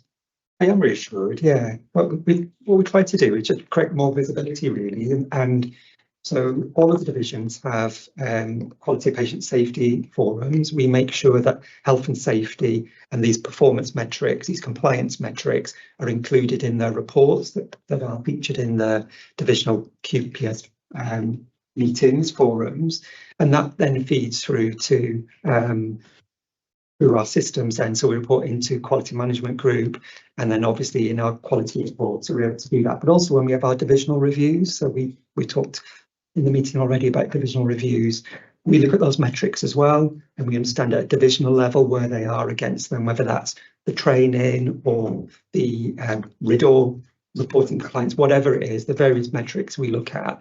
So we've got a better line of sight at a divisional level than we had in years previous, and we're able to have those meaningful conversations with divisions then about, well, okay, what is it you need to do to improve? How can we help you? And the way I lead health and safety is try to take it in a more of a supportive, helpful training approach. It's very easy to be like the health and safety police, and I don't think that is always helpful. I'll give you an example of that. Is I recently had a meeting in the education centre in Neville Hall, and I observed the fire doors were all propped open. Now that's an individual responsibility that all of us can take, not to prop our fire doors open, you know. Now in that situation I could have gone in and we could have laid down sanctions, but actually what we did instead, I asked our fire officer to meet with the staff and use it almost as like a learning opportunity, an education opportunity about this is why we don't prop fire doors open. It enables you to contain a fire, enables you to escape. So rather, that's the approach we try to take, is more of an educational learning opportunity throughout the organisation. And I think that way it becomes more meaningful to staff. They can make sense of it, and then they're more likely to be compliant. Thank you. Thank you. So we're happy to endorse and adopt the health and safety report, and we're very pleased to see the improvements that have been made, and thank you. Thank you, Chair. Thank you. 6.4 performance reporting and the integrated performance reporting, followed by finance. Okay, I'm going to, thanks, Joe. I'm going to pick up some of the operational performance issues and then hand to Sarah on workforce and Jenny on the quality. So just obviously there's a lot of information, so I'm just going to pick out a couple of positive areas, some challenges, and then say a few words on planned care. So in terms of some key positives to draw out, it kind of talks to a bit of the point Helen made when we were talking about an earlier report, but it is positive to see that activity in some of our key primary care professions is increasing. Independent pharmacy prescribers, the Common Ailment Scheme, optometry and enhanced community care are all delivering more activity than we had anticipated. And just to note, the positive in that is that the communities are accessing those services available as close to home as possible. And this is a demand-driven kind of area, so that's really helpful to see. Another area I just wanted to draw out has been touched on, but the implementation of the Our Next Patient initiative starting at GUH has led, as the report sees, to some record improvements in terms of ambulance handover times and reduced hours lost by ambulances waiting outside departments for handover. And this is important because it means ambulances are back on the road to get out to communities and citizens waiting for an ambulance. So at the last board report in September, I reported that there were 816 ambulances in August that waited over 1 hour. In September, this reduced to 359, and in October, it's at 425. So you can see, whilst there's been a bit of a bounce back in October, significant improvements there made in the number of ambulances waiting over an hour, and the same improvements seen in the total hours when you look across all ambulances waiting. So again, just for context, this was just over 2,400 in August, and it was down to 1,100 in October, a bit of a bounce back from just under 900 in September. So significant improvements made there under that Our Next Patient initiative. And this is really important to say, and again, Nicola touched on it, this is in the face of increased demand. So September and October were the second and third, respectively, busiest months in terms of demand at the Grange since it opened. So those improvements were seen against that context of increased demand. We are in a kind of period of challenge at the moment, which I'm sure we'll come back to and we'll see in future data. But it's, the teams have worked really hard to deliver those improvements across the pathway. And the last point, just to draw out on the urgent emergency care system, is the improvements in the pathway of care delays. So using the census data that's included in the report. So we could see in September, there was 184 pathway of care delays, down to 167 in October. And hot off the press in November, that will go down to 103. So that report in actual numbers is also mirrored by a reduction in the days lost. So making sure we're not sort of hitting a target but missing the point. So the total number of days lost has gone down as well. So in November, it's just under 4,200 total days lost. And that's 1,000 less than October. So so the November data is showing some continuous improvements. I think if Leanne was on the call and other colleagues will around the table will know, it's not feeling like that at the moment in the system. The system is very pressured. I guess it's sort of that counterfactual, how bad would it be? But for those improvements there, both in terms of the front door processes and the improvements in delay. So just really wanted to draw that out under those initiatives. Can I just check, did you say 103? Back of the day. 163. Did I say 100, 163 or something like that? I was thinking, so wow. 4 less. How did we do in cargo? Okay, thank you. But off this morning. Oh yeah, no, it's imminent, isn't it? Yeah, it's just I got it this morning, so it is a bit hot off the press. So just to note as well, the performances that we've witnessed over recent months in terms of the mental health parts 1A and 1B in both adults and CAMHS are continuing to sustain strong performance. Just touching on a few of the challenges that in terms of vaccinations, whilst the report does show that we're at for flu vaccinations. The report shows 59% for the over 65s. As at the 18th of November, this had moved up to 62.7%. So strong performance and higher than the All Wales average. However, and we drew it out in an a recent exec team meeting, our numbers in our clinical risk group in terms of our 16 to 64-year-olds is at just under 30%. So it's quite an area of concern, and across all of it, we're still not at herd immunity. So lots of work that we picked up in an exec review recently. Another area of challenge needs to draw out is in terms of our compliance with the single cancer pathway, where you can see it's one of those graphs that goes nicely up, but then is dipping down now with performance at 57.5% in September, which is disappointingly low in what we've been used to seeing the progress, and we are on that downward trend at the moment. We are sustaining the numbers of patients waiting over 62 days has creeped up, but we are sustaining that at around 380 patients. So in terms of actions in train within with the cancer team, and refocusing and addressing some workforce challenges in kind of the tracking. It's a big machinery behind tracking each of these patients through their pathway, and also some focus work in terms of capacity in pathways, whether that be in the diagnostics and on some specific tumour sites. But it is an area of work we need to do a bit more kind of deep dive in terms of what's happening to demand across a number of those tumour site areas. But it's definitely an area of concern for us at the moment. And just to touch on CAMS ND, again, improvements have been made in this area, and we've had lots of recognition across Wales in terms of the work the teams have done. There's been a bit of challenge in sustaining it, so a small, very modest amount of resource just gone in to try to help them regain the improvements that they'd made. But that, you know, just want to give board members assurance that we've picked that up in terms of our executive review of performance.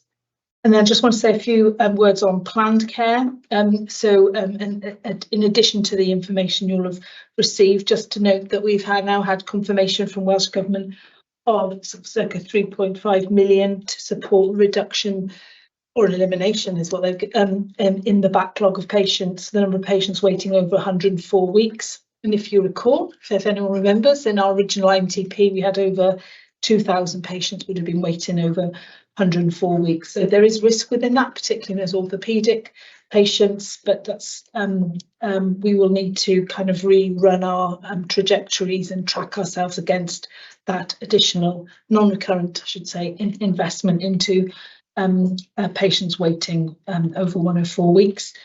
The other bit of update in terms of planned care I wanted to give colleagues, we've talked about the insourcing outpatient programme that Welsh Government have been running as at the 23rd of November.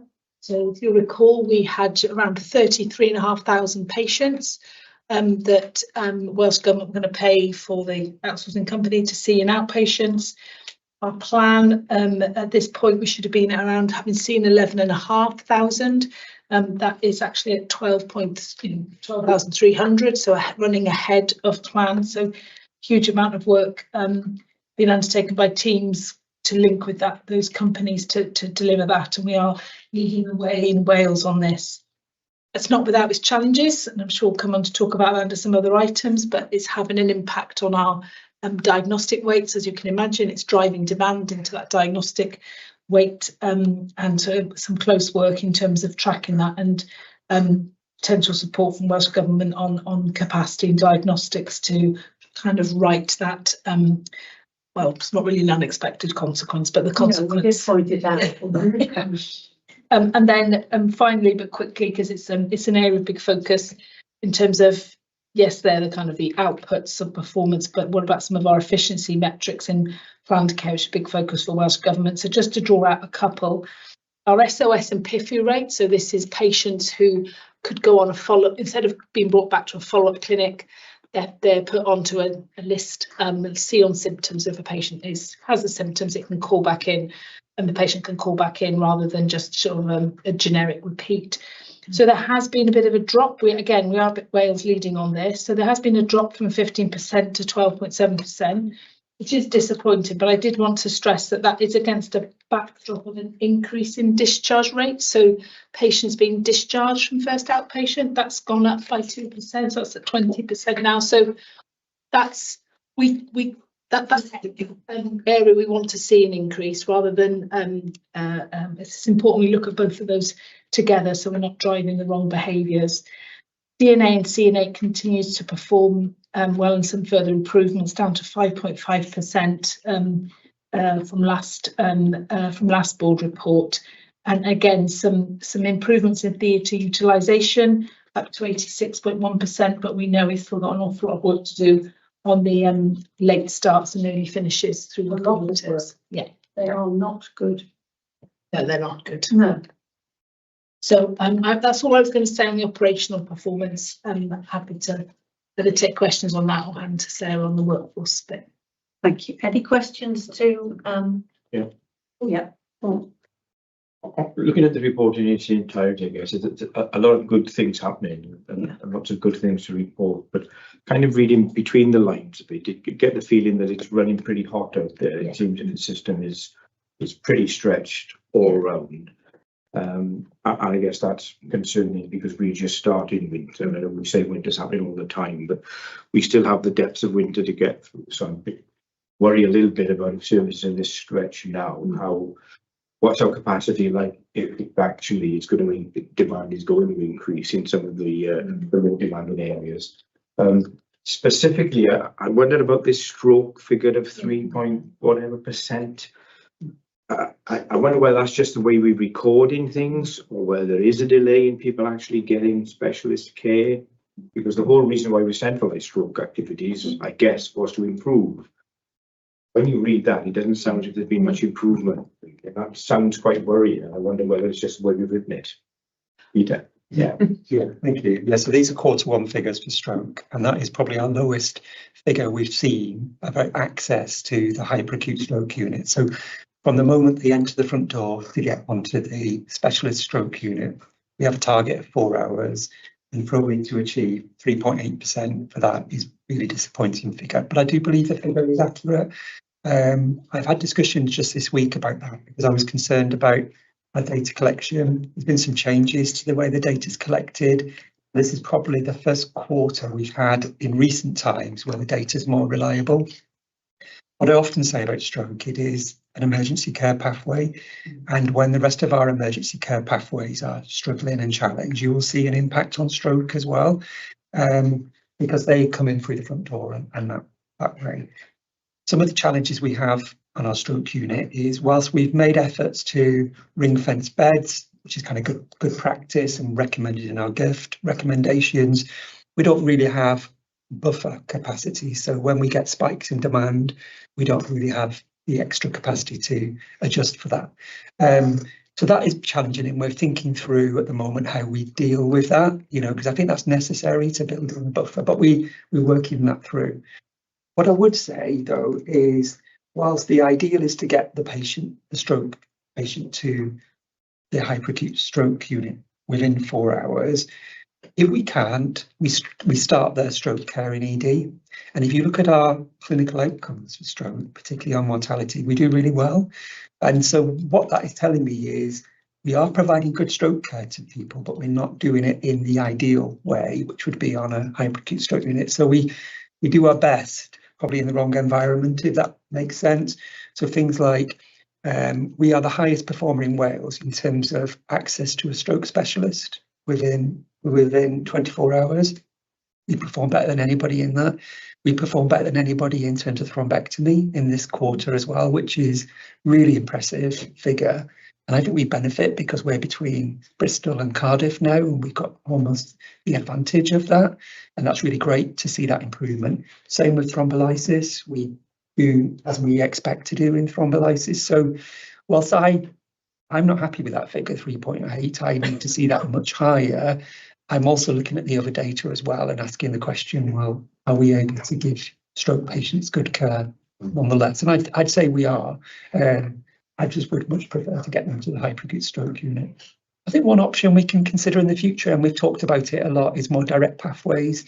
And that's That's probably our greatest opportunity, really. A lot of that, though, is the rate limiting factor there is workforce. So we need to understand how we'd have to organise our workforce so they could make that happen, but that's probably the way to go. I mean, there does seem to be an easy answer, which of course probably isn't easy in practice, which is just get people straight to the stroke unit. Why do they need to go through ED, I guess? But I guess it's not as simple as that. Otherwise, you'd probably do it. But I think the way that is written, perhaps it would be better if it was written in perhaps the way you've explained it. It sounds pretty dire when you read it straight. Some patients will need to be in ED and maybe have intervention in resource. That is the case, and some patients will go to ITU, and there are different routes for different types of stroke presentations.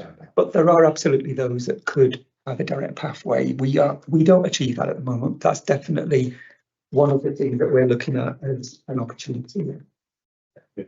The other area we seem to be showing is cancer doesn't seem to be as Hang on. Sorry. I think Helen wanted to ask. Oh, you did. Okay. Carry on. I was going to say cancer seems to be another area where it isn't quite as buoyant, perhaps, as it was, I guess. Yeah.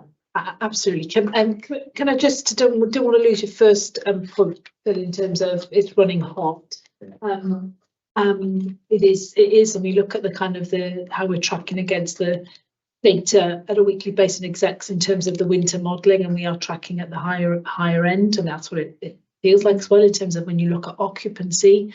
So notwithstanding all kind of the positive things we drew out in terms of those, it is running hot.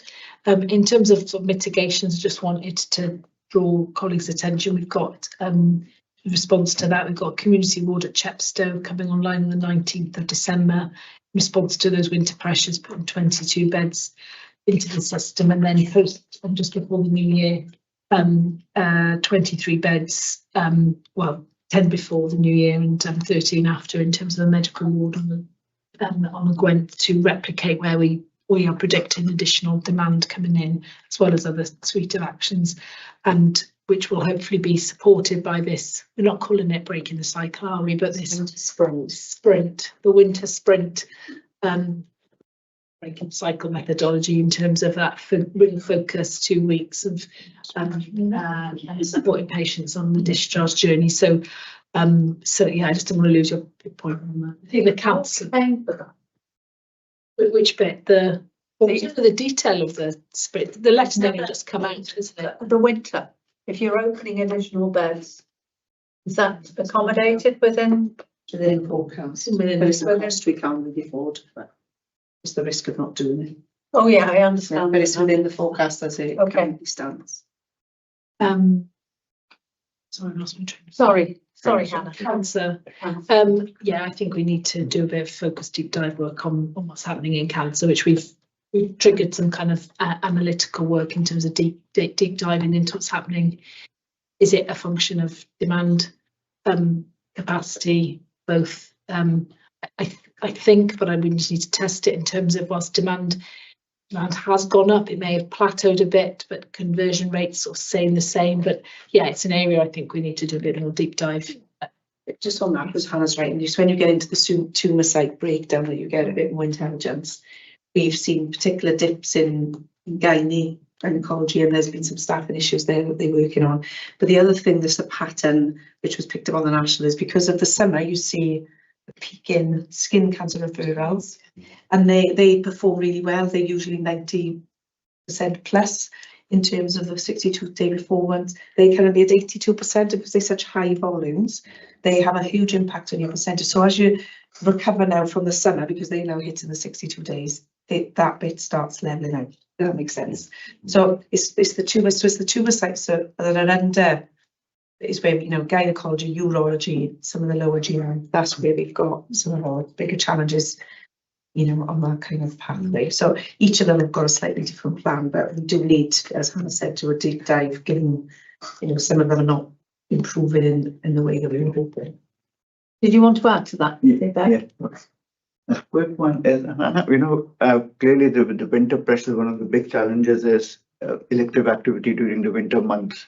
And given that the cancer challenges, is there a plan to somehow safeguard that activity or influence that activity? Yeah, at the moment the plan is to maintain the activity levels We've got obviously escalation frameworks in place for if and when we do benefit in this organisation from that separation of where that emergency demand comes in, but we do review it in a quite kind of dynamic way in terms of it depends what happens with staffing, etc. But I think we are keen and committed to try and keeping that activity going, recognising there's still a need in that patient cohort.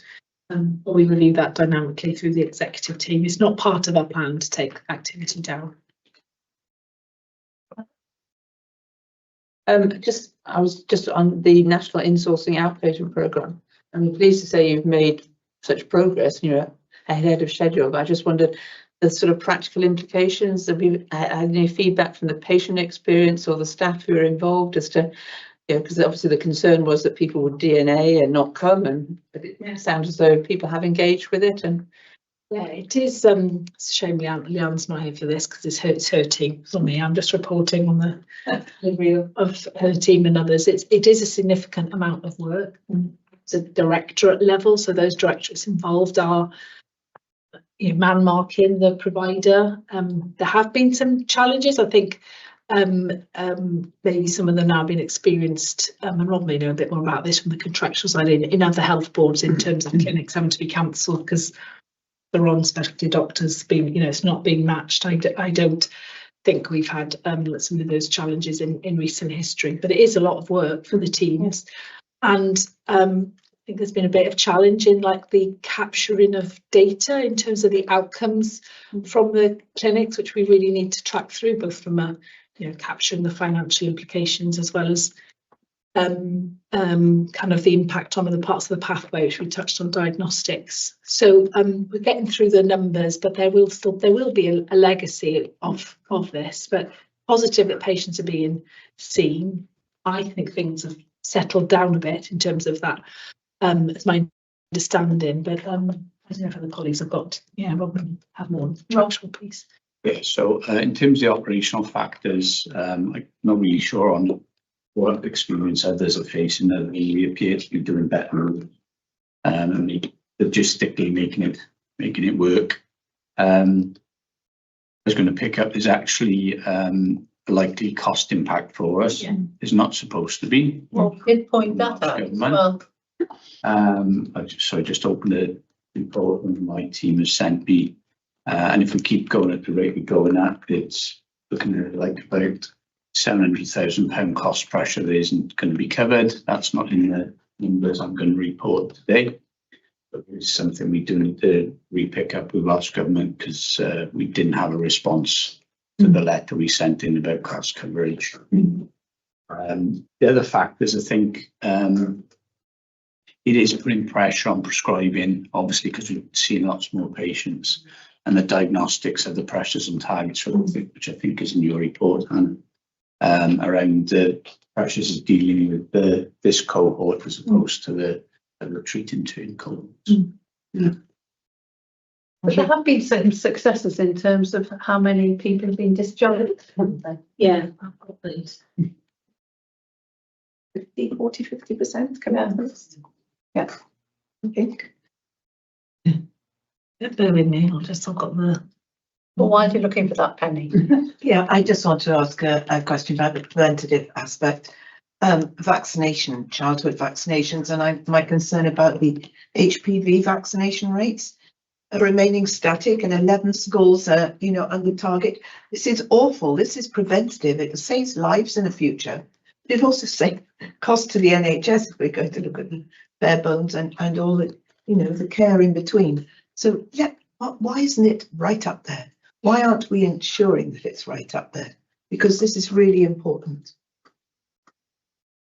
So I agree. Our figures are nowhere near where they should be, and there's all sorts of complex reasons for that, but we are doing a lot of targeted work. So the DPH annual report this year has done a deep dive on vaccinations, and that should be coming forward shortly. And as part of that, we again have gone out to our community and talked about some of the barriers to try and understand why we haven't got the uptake. The HPV one's been really interesting in terms of what some of the barriers are. You know, everything that's badged as vaccine hesitancy, and that actually hasn't been the case. It's about information not getting to parents in terms of consent. Consent is a massive issue, and every vaccination children have throughout their school careers needs new consent. We need to address that because it is becoming a barrier. So there are system changes we need to make. There is choice within this as well. So but we need to counter that choice with the right information, and I don't think we've got that right. HPV and MMR for me are significant risks for our community. We know, I mean, we've seen a death in England from measles. That should not be happening in this day and age. So there is a lot that we need to do, but we're not at herd immunity on any of our vaccinations. We're nowhere near. So we are doing some targeted stuff. We've now got the health protection ban. So we are going out and setting up pop-up clinics in targeted communities on all of these things now. And schools are being approached as well to make sure the parents are doing targeted case finding with schools. We can't see the student data, obviously, because it's school data, but we are working with schools so that we can then directly contact parents. And where we, in schools that we do that, we see an upkick. Because like I say, it's a barrier with information. We're not getting that consent out to parents rather than it being anything more. It would be harder to challenge things like vaccine hesitancy, but where we can identify system breaks like that, we can correct those. But obviously we're doing it by school, so it's taking time. And at the moment we're diverged onto respiratory health rather than children's because we're working with the same staff complement. So the medical is slightly diverted because of winter, but that programme is ongoing. Thank you. It would be helpful on an annual basis. I think schools will be looking to update their information from parents and carers and contact details. It may be worth exploring whether there can be a section within that information health part. Do you give consent to this, and this? And then you've already there's only one signature there for the entire document. Just need something to think about. No, you can't do that. There's legislation against it. So what we're trying to do is see whether we can get a whole career consent. Right. So at the moment you have to get consent within the period, a set period of time as to when the vaccine is going to be given. So you wouldn't necessarily be able to get it at the start of, secondary school career, something they're going to get in 5 years' time in year 11. So there is all sorts of complications around consent that we need to work around. Some of them are real, some of them are legislative, some is because it's the way we've just always done it and it's never been challenged. It's been an annual sort of update. So in September when students go into school, so just an opportunity there perhaps to add an addendum to the information about. Yeah, that's one of the things we're exploring. What I would love is to get consent as children enter school and that lasts till they leave school year 13, but that at the moment is things that we'll be trying to look into. Yeah, on vaccinations, but on the influenza and COVID side of things. So the report's saying that we're exceeding the All-Wales average, which is good, but it's still, the stats there aren't great, and obviously there's quite a bit of variation, isn't there, between different areas. Unsurprisingly, uptake is better in more affluent areas, seems to be, and lower in deprived areas. So there's some strategies here, including text messaging and improving communication materials. I suppose my question is, are we happy with the national messaging around this, considering the pressures that are coming through? And are we going to hear more about this PhD project, which is all about enhancing the uptake? Because I think it'd be really interesting to understand the findings from that. Yeah, so I think the messaging is one thing, and we're using national, but we're also using a lot of local, and we're using a lot of our own communication pathways around that. Now we are able to do outreach. I think that's going to make a difference, because what we can do is some really good targeted work. In populations where we do get feedback around transport being an issue, where we can take vaccinations directly to the communities, it will be really useful. We're doing a whole series of research on this to try and understand what drives barriers, and some of it is around this. So one of the things that came through one of the vaccination conversations was parents are reluctant to have boys given the MMR because there is a myth out there that it can lead to infertility in boys. So there's all sorts of barriers out there, and it's sort of dealing with the mis and disinformation, and where we can challenge that, I think we can make a real difference. But one of the big things that's coming through is access. So the more that we can drive through local primary care, put up pop-ups and take it out to the communities, I think will make a difference. But you're absolutely right, even where we're doing well, we're not doing good. And that is something we need to challenge. Yeah. That was the end thing, but I just want to confirm we're at 34% discharge rate from the, with the numbers have gone up, it's dropped a little bit, but yeah, just under 4,000 discharged. So I'm going to hand over to Claire on the workforce today. Thank you. I'll just pick up a few key points. Our sickness absence rolling percentage is consistent with this time last year and very much in line with the Wales average, and experience is similar to other organisations across Wales. We are, though, experiencing seasonal illnesses earlier in the year than we would ordinarily have, very much similar to the description that's been provided in terms of the pressures on our system. Specifically, we saw an increase in respiratory illnesses early in the autumn, and we're now seeing an increase in gastrointestinal problems, which has further complications because patient-facing staff need to take longer time off before returning to work in terms of ensuring they're symptom-free. We are actively working on a number of initiatives to support reducing sickness absence, and we're also very much in development of studying the data and planning a further response, which we can look at targeting some key areas, maybe a different way to provide different results. And we'll have more information on that in the new year. And that information will also be supplemented by the experience that our staff share with us in terms of their experience in work and more generally well-being through the staff survey. I'm really pleased to say that our response rate for the staff survey to date is just above 29%. So I'm very confident we will hit 30% later today, I predict. And so we will have hit our target to have more meaningful information that we can develop and workforce plans on. And huge thanks to all the teams who have encouraged the completion rate, which is already around 17% higher than our overall response last year. In terms of medical agency, we're about to launch a number of initiatives around improving governance on agency bookings and how we engage with agency staff, including rostering improvements for agency staff in the next few weeks. And those actions have really been informed through analysis of the information we're able to glean from our implementation of medical e-systems. Job planning has taken a very small dip over recent months. That's because mainly within family and therapies, there was a 12-month renewal, but consistently across the board, we are seeing steady, although slower than we would like, improvements in job planning across the areas, with 11 services now being above 90%. And I know Seema and myself will be looking at that in more detail in the weeks ahead. Happy to take any questions. Paul? Just to say, huge thanks and well done on the survey. It was 13% last year, now it's up to 30, which makes it more sort of, I think the evidence base is much better. And there was a terrific amount of work went involved with that. On the pay, there was an issue with the pay in a particular group. And that's been resolved now, just right? That's been resolved, and I've got a further update later this afternoon. Right, thank you. Well done.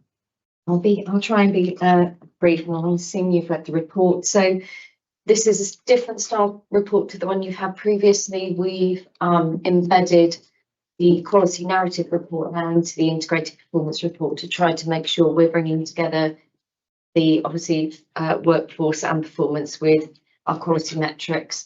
We are still working through some of our quality metrics and automating those. Hope to go live in Q3 with full automation, and there are some areas where we need to develop some of our metrics, but this is version 2 of our quality outcomes framework. So just very briefly, we've restructured the pillars. So we have a new pillar on clinical effectiveness. I think that's really important in terms of understanding our triangulation of effectiveness, safety and experience, which are the old Darcy things, which is still relevant for quality. But just on pillar 1, so clearly we remain above the benchmark at 87% in terms of our response to Civica. That's really positive, a good indictment of our staff and the care they offer.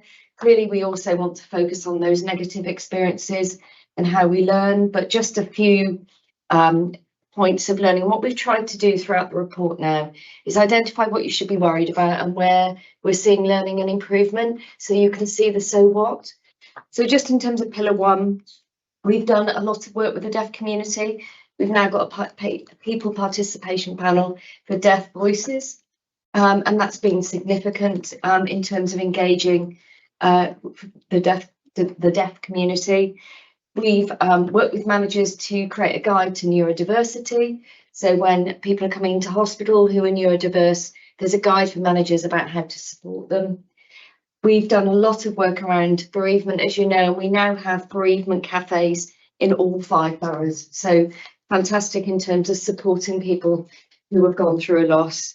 And of course, PALS continues to support the system. They've also been providing some bespoke support to the new Community Assessment Lounge and to the Our Next Patient initiative.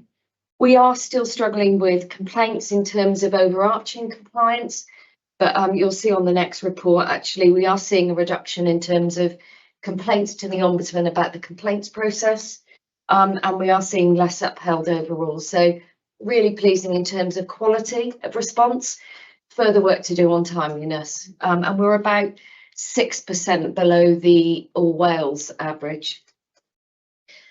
So just in terms of pillar 2, so we've seen a reduction in falls, and that's been sustained over 5 data points, which is really pleasing. We're just doing some work to try and understand the impact of boarding an INEX patient, and whether that perhaps creates a rise again, but Peter's been doing the work on interrogating that.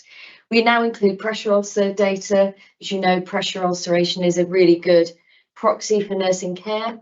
So you'll be able to see the rates and you'll be pleased to see that actually our numbers that are acquired in hospital are much lower than those people that enter the system with them. We've had a real focus on Datix.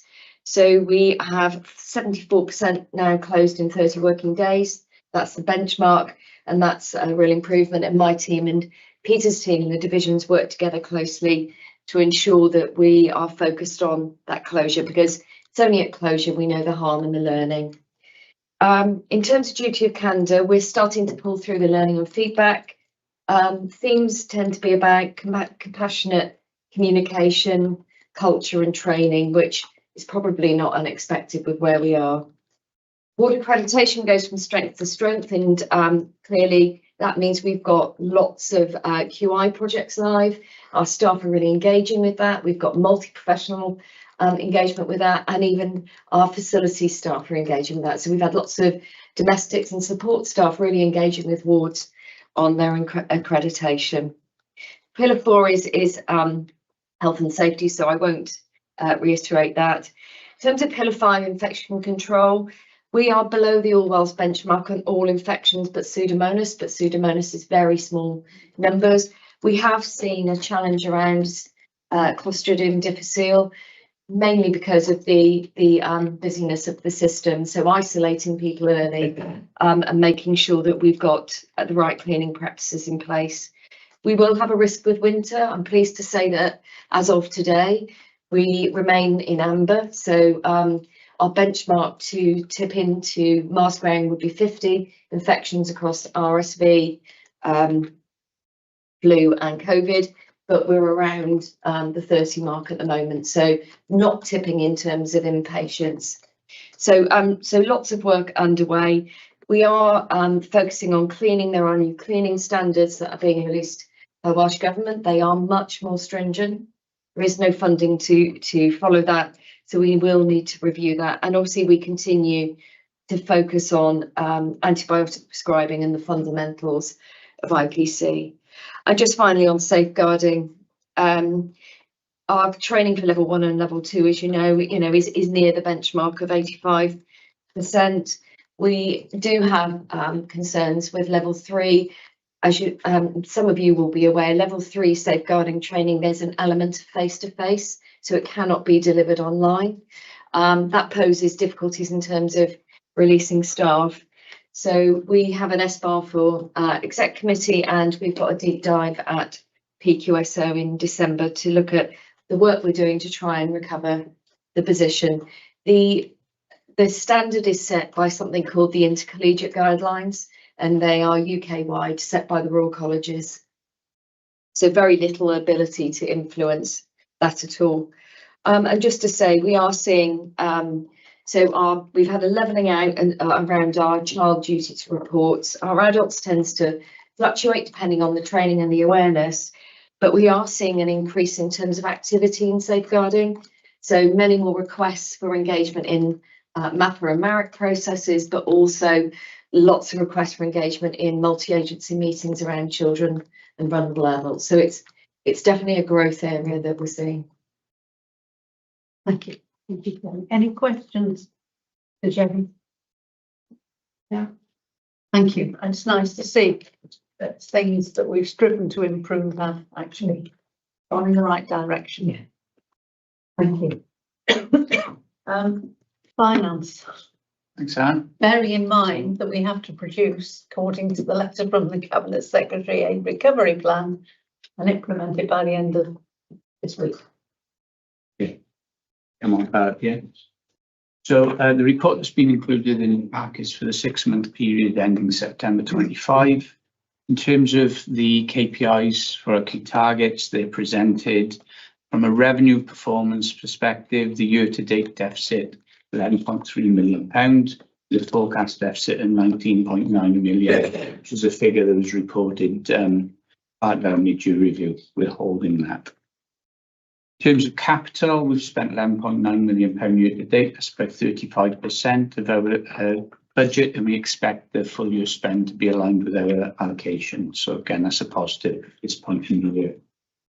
And our public sector payment policy that represents paying our suppliers within 30 days is greater than the 95% target, running just over 97%. So again, it's positive as well.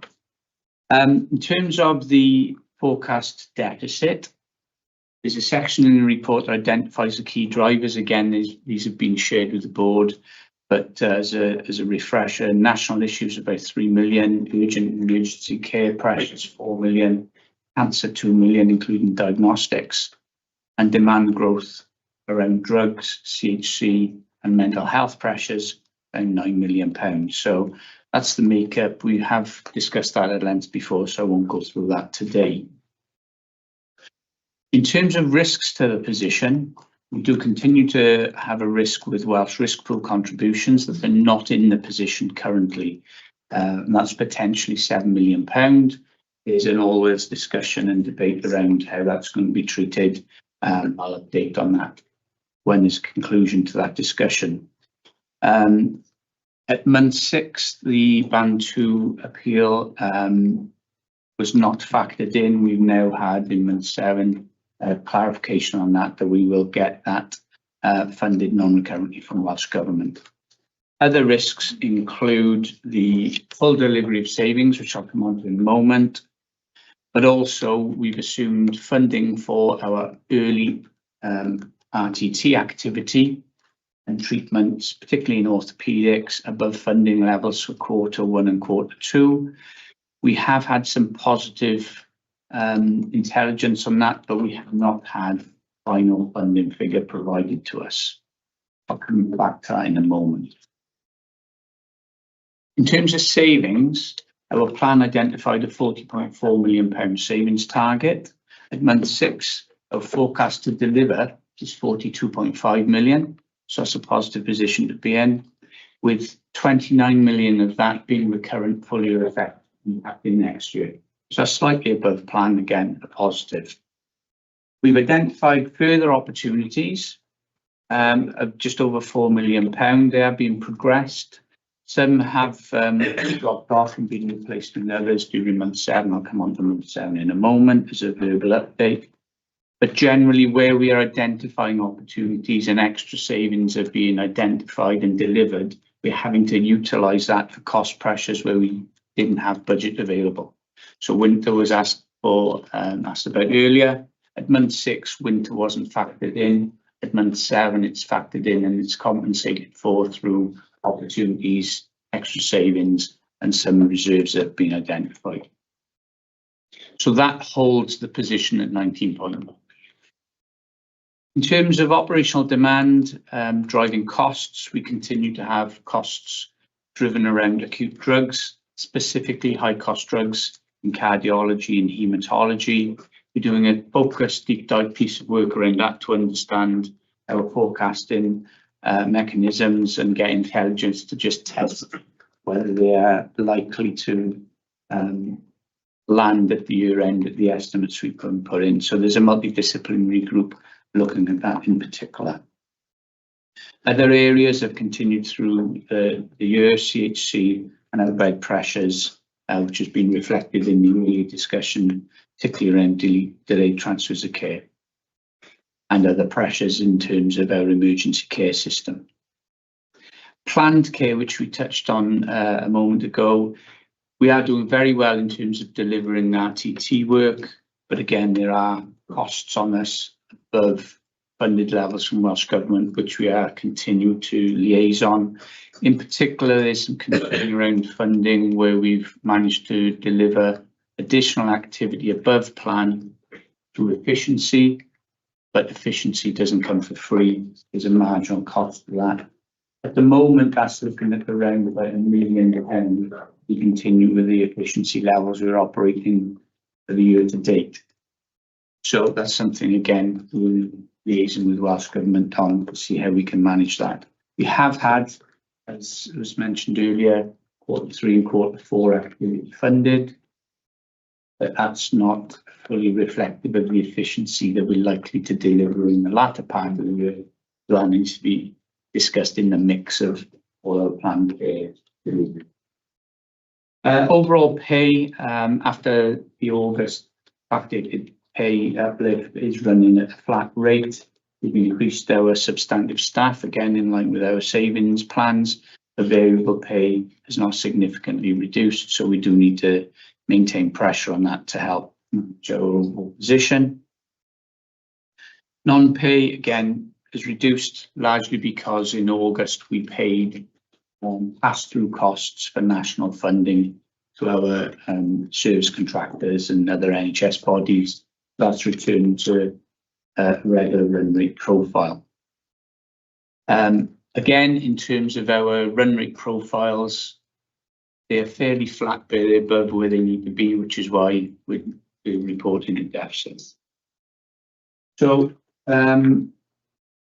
key risks to note are the Welsh risk pool position that is excluded at the moment. For month 6, it would have been winter. For month 7, we've got most of that covered.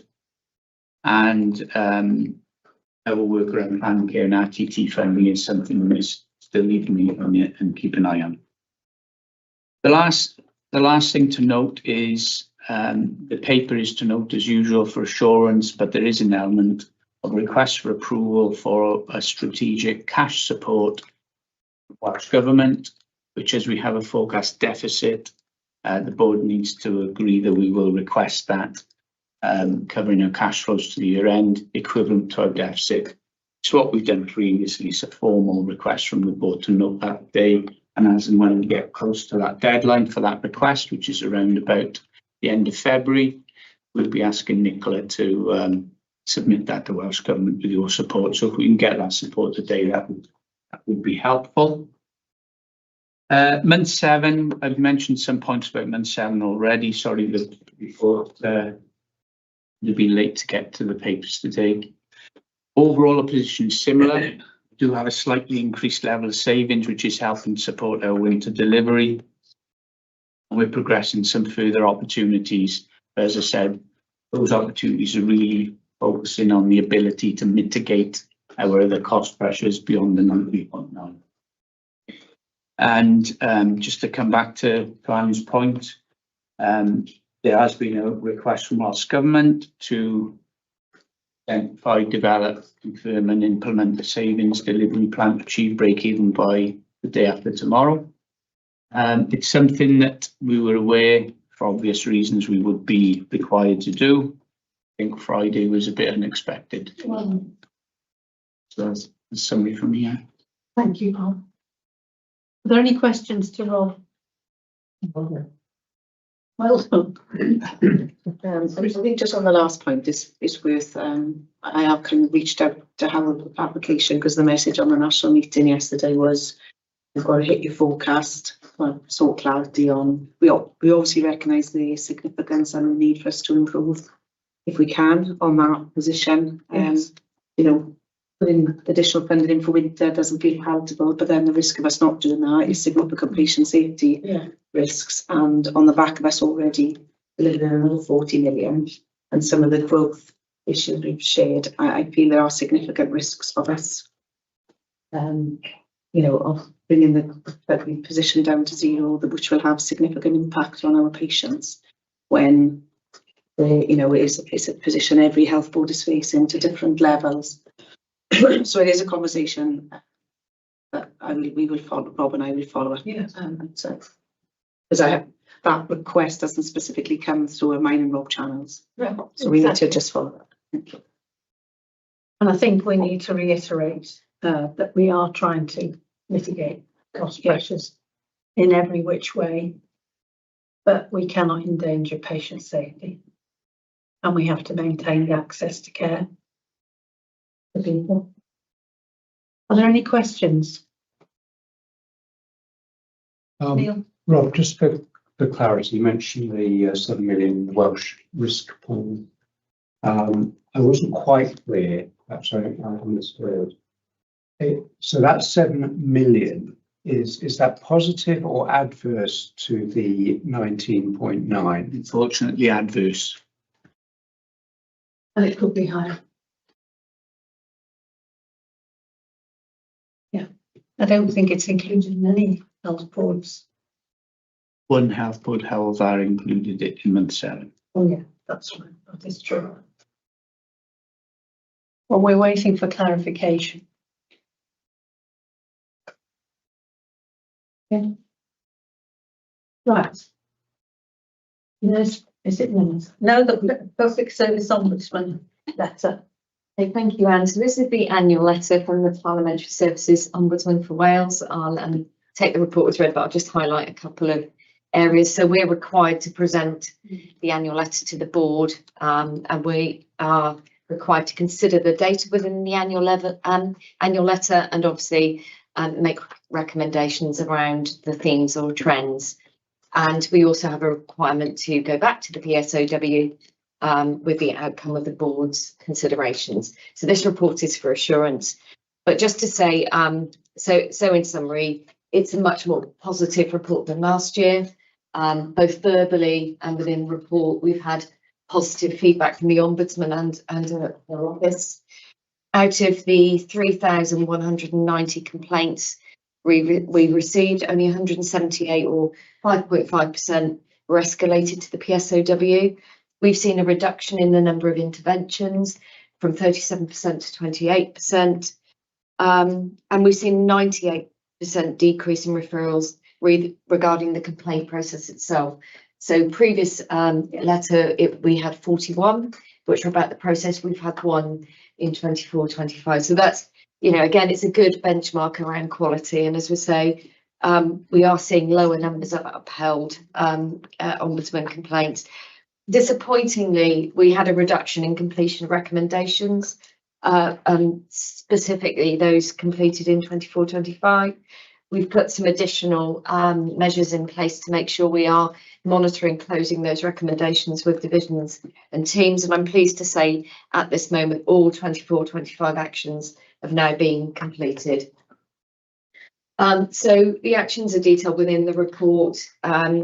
We continue to leverage the continuous improvement from the themes and trends, and we continue that positive engagement with the Ombudsman Office. We now have regular engagement points, and we have a very active two-way relationship. And you're asked to note the contents and the recommendations from the Health Board data and take assurance. Thank you very much, and thank you for tackling the issue of the management and handling complaints, which I know was another area of concern expressed by the Cabinet Secretary. So that's positive improvement there. Are there any questions to Jenny about this? Well, We can do more. We can do more. Okay, thank you. The Nurse Staffing Act then, Jenny. Yes, and I'll take this report as read. This report is obviously presented for assurance. It ensures that we are, excuse me, my computer just died. We are compliant with the Nurse Staffing Act regulations. What I would draw your attention to is the fact this is our annual assurance report. So this is the statutory report we're required to bring to board. Clearly, we have 6 monthly calculations that we take through PQSO, and this report will go through PQSO as well. You will note in the report that there are a number of increases in requests for nurse staffing. So there have been a number of requests for healthcare support worker and RN. That's based on acuity and dependency information. And obviously we have a nationally triangulated approach between the workforce staffing levels and acuity and dependency. I should say that at this moment in time, this is within our current forecast, Rob, isn't it? Because we are spending this money effectively already. So this is being supported at the moment through variable pay, and our recommendation to the executive committee was to continue to do that for two reasons, really. One, it introduces some flexibility for us about how we manage staffing, skill mix and dependency. But secondly, we are expecting a new version of our dependency tool, SafeCare, in January. At the moment, the system is only able to report a month retrospectively. We will now have an almost live 24-hour sort of review. So it will be just a 24-hour delay. So we'd expect from January to be able to report in a better way around some of the acuity and dependency. Obviously presented for assurance, Al. I'm happy to take any questions.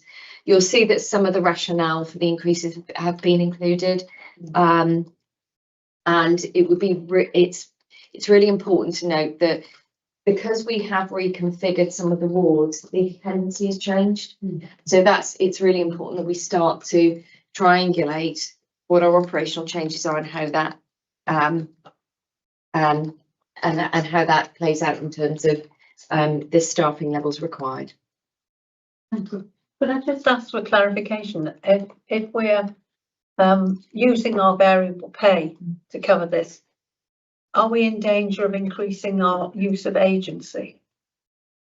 Not at the moment. It's not tipping over into agency. It's mostly bank. Fine. Okay. Thank you. Any comments or questions? No. Helen? No, I think it was just, I mean, certainly that was one of my questions really about why it looks cheaper to have substantial staff, why you're using variable pay, but you maybe explained it about the flexibility in this new reporting system. Okay, that's helpful. That didn't come across in the report. Yeah. And in addition to that, our fill rates in areas for shift fill are much higher than they were, say, 2 or 3 years ago. So, to have a flexible workforce model, we would want to have 5 to 10% variable pay. Right. And we're in many areas tipping above 95% shift filled. It's about making sure that we keep that flexibility as we settle and things change. And also, Jenny and I have spoken about reviewing the nursing workforce strategy, because we've got really good position with our registered nurses recruitment, got an improved position with healthcare support worker recruitment, got new roles potentially coming into force in the near future, more band 3s in our system in the very near future. So it's probably a good time to not do anything on a permanent basis while we review things more holistically. Thank you. Can I just add on? So there is also a change to nurse education. So you know there will be a change with our universities. That's currently out to tender. So there's a tender process for the 100 spaces that Cardiff are no longer going to provide. Although we will have a fallow year in 2 years. However, we're working with HEIW to ensure that we've got a more localised solution to how we develop our nurses, particularly around widening participation and ensuring that we can grow our nurses in our local environment. So there's some exciting proposals, and we do know that the impact of the change to Band 3 and the Registered Nurse Associate, which is likely to come online in 2027, will change our skill mix. And that's not substituting, that is looking at how we have the right skills of the right nurse for the right patient. So there's lots of change, and we also know that we need to do further work on acuity and dependency. Dependency seems to be the rising factor rather than acuity. So patients are, we are finding patients are much more challenging in terms of behaviour, dementia. We're having to look at bringing mental health nurses into some of our wards, and also that one-to-one care that's needed. So it seems to be a shift from acuity to dependency, but we need to do that work together and to ensure that we are starting to plan ahead, as Sarah said, in the workforce strategy. Okay, can we move then to 6.7, the strategic risk report? Nicola. Yeah, so it's the standard report setting out our key strategic risks and those that are outside our risk appetite. The one change that is recommended following the various committees is the one around the potential impact of industrial action, which we previously de-escalated, but given some of the issues going on around with staff side and issues around pay, we've been suggested this is increased in the current climate. Other than that, it was just to note the rest of the risks and the work we're doing to try to mitigate some of those other risks. Thank you. Thank you. Does anybody any comments or questions? It's just wanting to ask, has any of the risks moved downwards? Yes, if you tendency to do that. I don't know, Ronnie, might be worth us kind of doing a showing how over time, because there's a couple, every meeting there's usually either a risk being de-escalated or a risk being escalated. So it shows our risk process is working, that through the committee structures we are kind of assessing where we're at. But I know our finance risk came down because it's gone back up. I know in terms of emergency planning was another one that we de-escalated, and safety one we de-escalated throughout the year. So there's been a number of risks we have de-escalated, but then sometimes we have to escalate given the changing circumstances. I think it's important about ACMA. We can build into kind of an annual review process how we've managed to reduce or increase risks over that period. We'll build that into future reports. Thank you. Okay. Is there any other business at all? No. We will go into in-committee session at 2 o'clock. You've got half an hour to do whatever you fancy. Thank you very much.